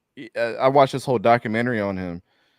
He used to come back to Cali every week during football season because he missed being out there so much. He was homesick. So Alabama was like, yeah, we'll fly you out to see your family every single week. Just make sure that you're back by game day. Yeah. So he took like most of his classes online and all that stuff. Yeah. And I think as much as he probably likes Pittsburgh, I think that he's still homesick.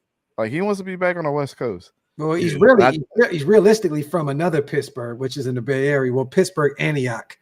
So it's okay. I lived helps him just a little bit. Yeah, but I lived in Antioch, bro. He ain't missing out on shit. Like what are you like? You up the street from Frisco, Oakland, Sacramento, and all that good shit. But god damn, bro, you from Antioch, Pittsburgh area, bro. There really a lot going on out there. Some people, they love home, man. They never want to leave the nest. So I get it. He's young too. 13. That was nice. Okay. Yeah, this dude's the truth, bro. Yeah, he's definitely the truth. Real quick, man. Salute. Let me see. On God, you ain't missing shit in Pittsburgh, bro. I'm telling you, dog. Like I lived out there, bro. Like you not really salute to Zell. Yeah, definitely R.I.P. to Jacka, one of the GOATs. But Jack wasn't even from the P. He ain't from P World.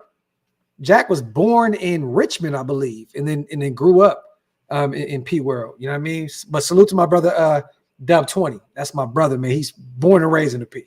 But yeah, man, he ain't missing out on shit out there. Man. So watch this off tackle right here. Catch delayed route, catches it, breaks the tackle, breaks that tackle, breaks that tackle, and then tries to step while his ankle is hurt. Bing, bing, bing. And none of those dudes want they don't want any. They don't want to deal with this dude at all, bro. Yeah, man. I wouldn't want to either. Yeah, nice block. And then that's a block too. But even just taking those extra steps to let you know there's no give up in this game.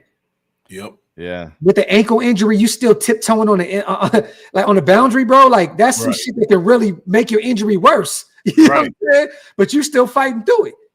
Man, it's a difference, man. Where's he at right here? Okay, I see him up top. Yeah, he motion. Motion, yeah. Yeah, he was just they ran a football at the gut. Okay. Golly. See, but you gotta take account for him. You know, you motion over.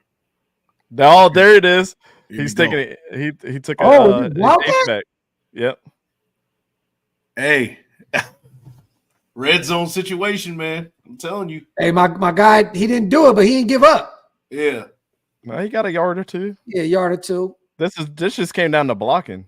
Like, yeah, bro. Delp just let that one guy around, or he would have had maybe 5 yards there. He took the edge. I think if he would have kicked in a little bit early, he probably got a couple extra yards. Yeah. Damn, look. Who was that up the sideline? Was that McConkey? That's a fast motherfucker, bro. Yeah. Like, look at that shit. Yep. Like 2 steps every 5 yards. Bruh, nasty work. And we got to guard him twice a year now. Oh, man. He'll be one of the ones, bro. Harbaugh got one of the ones, bro. Yeah. Let me see. Oh, my God. They're just the route by Brock right here. It's a clean route. It's a clean route. That's what route. I'm saying. It ain't nothing special. He ain't jump cutting, none of that shit. It's just I'm gonna push off your ass and get open. Yeah. He will take the physicality and then cuts off the route on a dime, bro. That's what you want to see. Like, look at that. With the nickel on him? Yeah. He's stumbling. He took him for a ride. This is a catch if he throws a bit. Yeah. Damn, bro.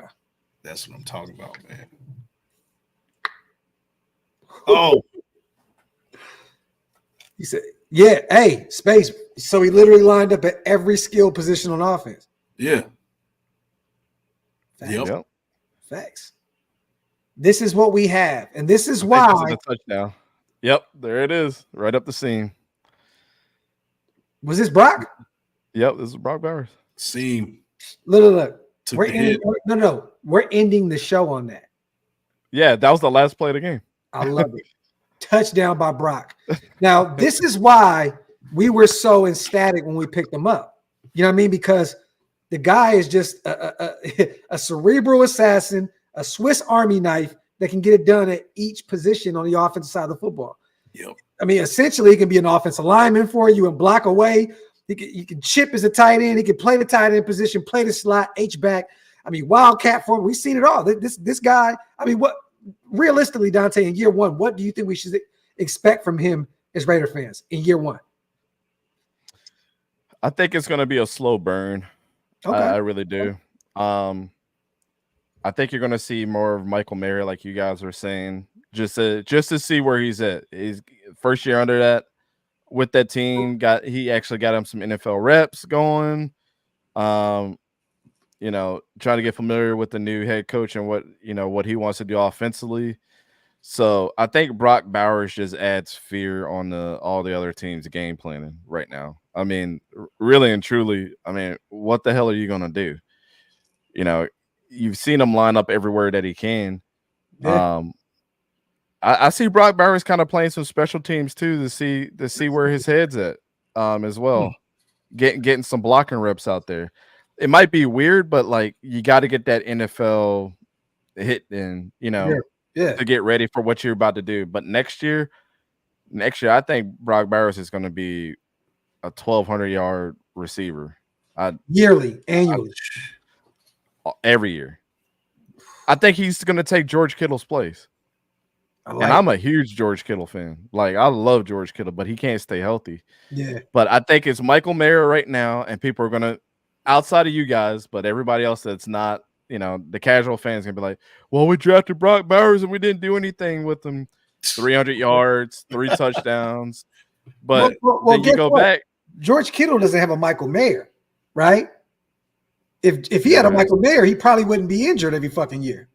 Well, I guess you could say Kyle Juszczyk in some cases, but he's technically a fullback. Yeah, you're right though. You're right. Tight end is just a glorified fullback. You're right. And he's the best in the business. So yeah, you're right. But I think what you saw at Georgia, they're going to try to replicate. I wouldn't be surprised with Antonio Pierce's connections to college football and probably talking to Mike Bobo and Kirby Smart at one point, that he doesn't hit them up on the phone and be like, all right, we got Brock Bowers, we got Michael Mayer. You guys like to run 12. You had Darnell. You got Oscar Delp right now that played with Brock Bowers. How do we fit him into the game plan in every single week with what we got? Because, I mean, if you really look at it across the board, Marcus Rosemy-Jacksaint and Adonai Mitchell were Devontae Adams. Yeah. Ladd McConkey was Trey Tucker. Mm-hmm. And now you got 2 tight ends as Oscar Delp and Brock Bowers right now. Yeah. Let us know what to do. I want to end the show on this. I want to ask your opinion because you're a Jacksonville Jaguar fan. And this guy has, former head coach pedigree, a guy that, he's won some, he won a Super Bowl in Tampa Bay. Mike Caldwell came over to be our linebackers coach, run game coordinator. How do you feel about him with his time in Jacksonville, and what can we expect as Raider fans, to see what he can do for us? Mike Caldwell had a ton of talent around him at the Jaguars, and he did everything he could to develop those guys. Say what you want, Josh Allen is an outside linebacker that plays edge. Fuyasade Oluokun is one of the best tackling linebackers in the league, and we had a pretty good defense. I think with Robert Spillane and Max Crosby. I mean, Max Crosby is not a defensive end; he's an outside linebacker too in his previous life. Yeah. So you bring Mike Caldwell in, who's been a head coach at one point, has been a defensive coordinator for a long time. I don't really think he got a fair shot for how many times that we switch in and out pieces at Jacksonville. You guys are going to be more stable. And the scary thing about his relationship that's going to happen is Antonio Pierce and him are going to be on the same page on what they're going to want to see, out of their linebacker room. So if anything, it's probably going to be your strongest suit on your defense is going to be your front seven. I don't think that's any surprise by the way that you guys have been talking to. So it's only going to get stronger now, because he knows the pieces that he's got there. So I liked Mike while he was with us. Never had a problem with him. Experience is meant to give out, not to keep to yourself. So if anything that he's going to do is he's going to make everybody else better by verbally making them better and showing them what it is to be a true pro. If Max Crosby wasn't already at his level. And one thing I like to say too, we just did our top 5 list, and I know I had Max Crosby as the 5th best edge rusher. But one thing that I did say, whoa, hold on. You can't skim across no shit like that. Yeah. Who was the 4 you had ahead of Max? So I had Danielle Hunter, I had Micah Parsons, TJ Watt, and Myles Garrett. Damn, I can't honestly be upset about that. I would put Max in front of Danielle, but okay. Yeah, I mean, I was looking at it more of like, if Danielle was always healthy every single year, will we even be talking about that? No, he'd be a top outside of the top 3. He'd be a top 3 guy. Put That's Max the only reason. Him and Micah Parsons. Yeah, I don't know, man. Micah Parsons Hey, yeah, he damn near is number versatility one. too. A linebacker, edge, right? Like, yeah. He's like. I mean, Myles Garrett was my number one. TJ Watt was my number two, and then Michael was number three. So, or no, Daniil was number three, and Michael was number four. So, but one thing I did give credit to Max Crosby for is when you really look at what he does, he is the best tackling edge rusher. Yep. Bar none. Outside of Micah Parsons. Like, if you look at all the edge rushers in the league, they're like 45 tackles, 38 tackles, maybe 50. I think Daniil was the closest to him. Max Crosby had fucking 90 tackles last year. Insane.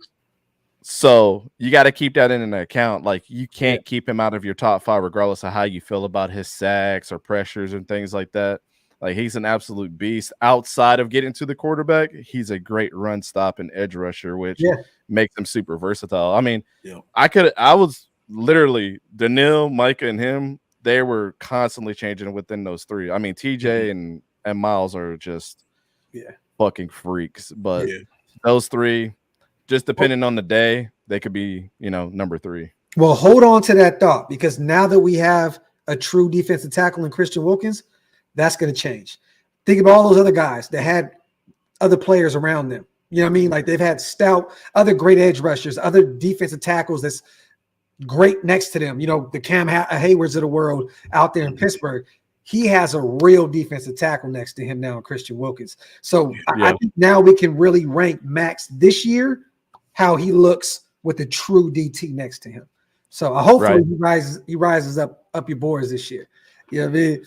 Because it was definitely hard. Like, edge rushers were definitely hard because it was like a lot of people rank their top fives like based off of what happened last year, based off of how they project them to be in the future with what they did. And it was like what I asked my guys, make a top five, because everybody's criteria is different on who you think right now. Somebody's like, you got to go choose 5 edge rushers right now. Yeah.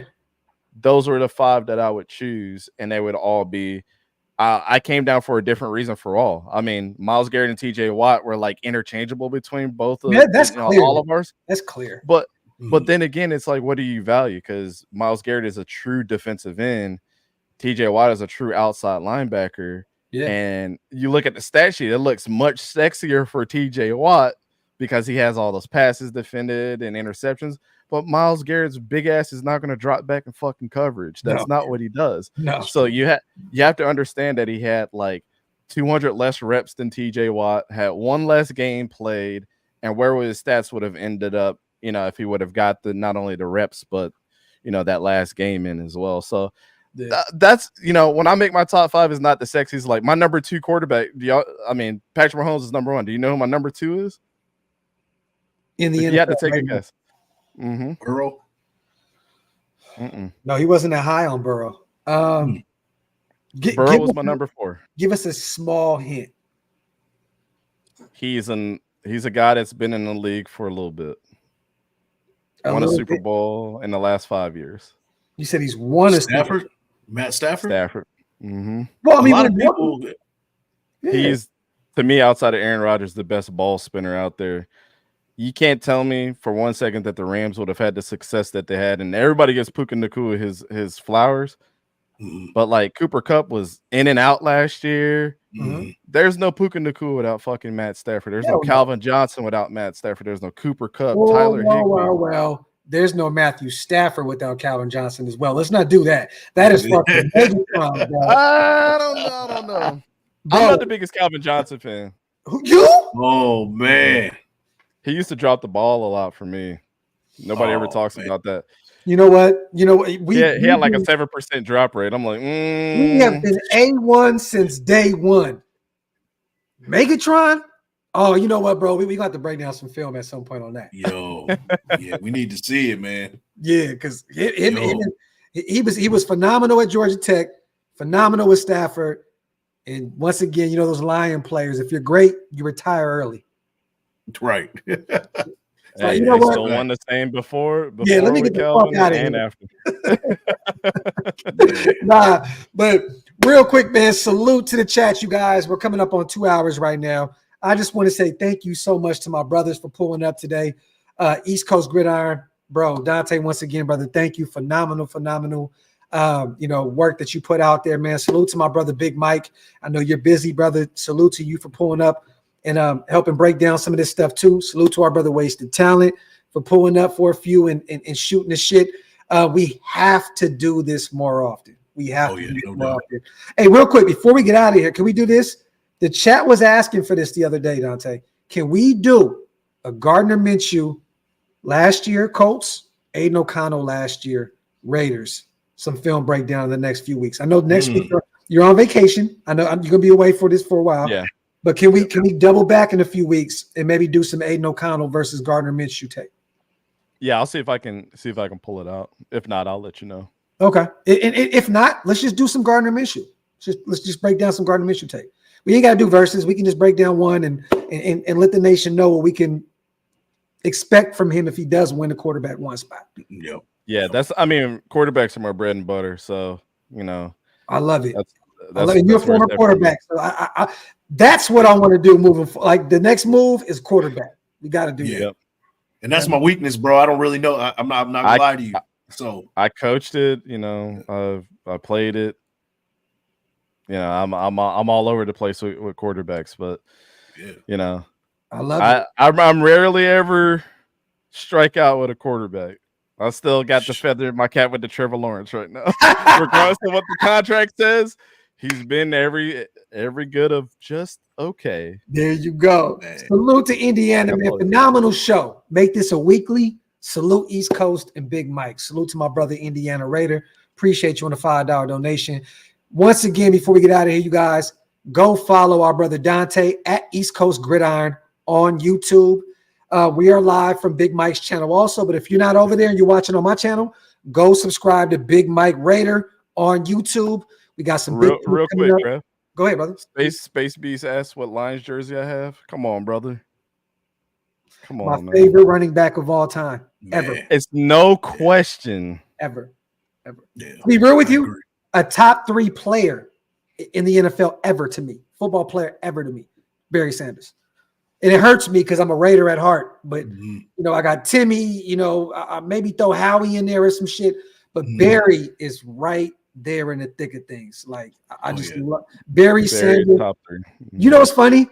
Back then when I was a Raider 4 or 5 years old, I felt I was cheating on my team watching anybody else that wasn't Raider related, right?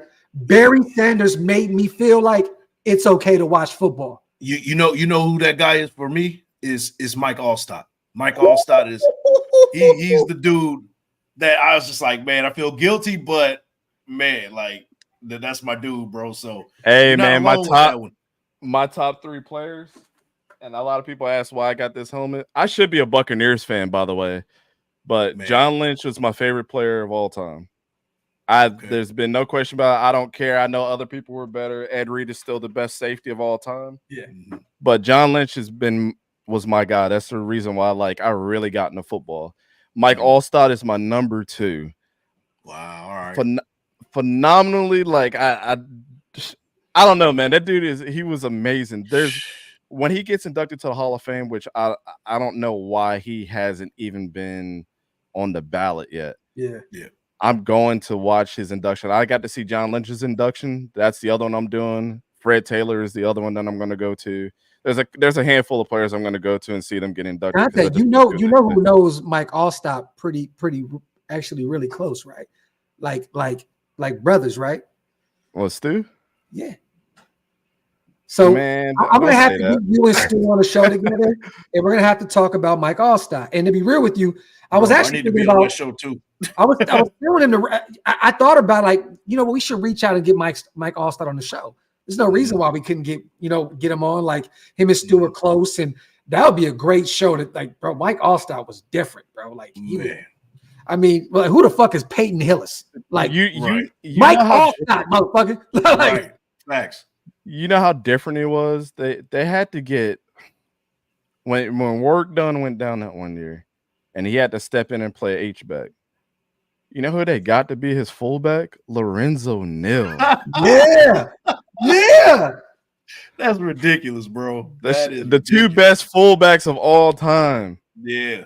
Absolutely. Well, considering considering what the fullback position went into, because you had Jim Brown and Earl Campbell up there. But we knew what you meant. But that's fucking the Nigerian nightmare, Christian Okoye. Oh my God, Okoye. But I just want to say, you guys, thank you so much. S. We appreciate you, brother. That means a lot. Thank you to my brothers once again. If you guys can go subscribe to my guys. And the next one, man, I would love to break down some tape. Let's break down Gardner Minshew. If we can't do the Aiden O'Connell, let's break down some Minshew tape, man. I would love to do that. I know you love him. Yeah, that's one of your guys. So that it'd be even more fun because you're bought in. You know what I mean? Yeah, so, he never got the chance he actually deserved, man. It's sad, but hey, this is what it is. I don't have the fabrics of reality to change that. So gotta deal with what we gotta deal with. So well, there you have it. Once again, you guys, salute to the greatest chat in YouTube history. Wipe them feet, hit them thumbs up, hit that subscribe button, subscribe to my brothers, and we're gonna get the hell out of here. I gotta go spend some time with my kids and my wife. We ain't even had dinner yet. You know what I mean? So a lot going on. But once again, appreciate you, my brothers. Everybody here, have a blessed night. And we are outro once I find this fucking music. All right, here we go. We out. What?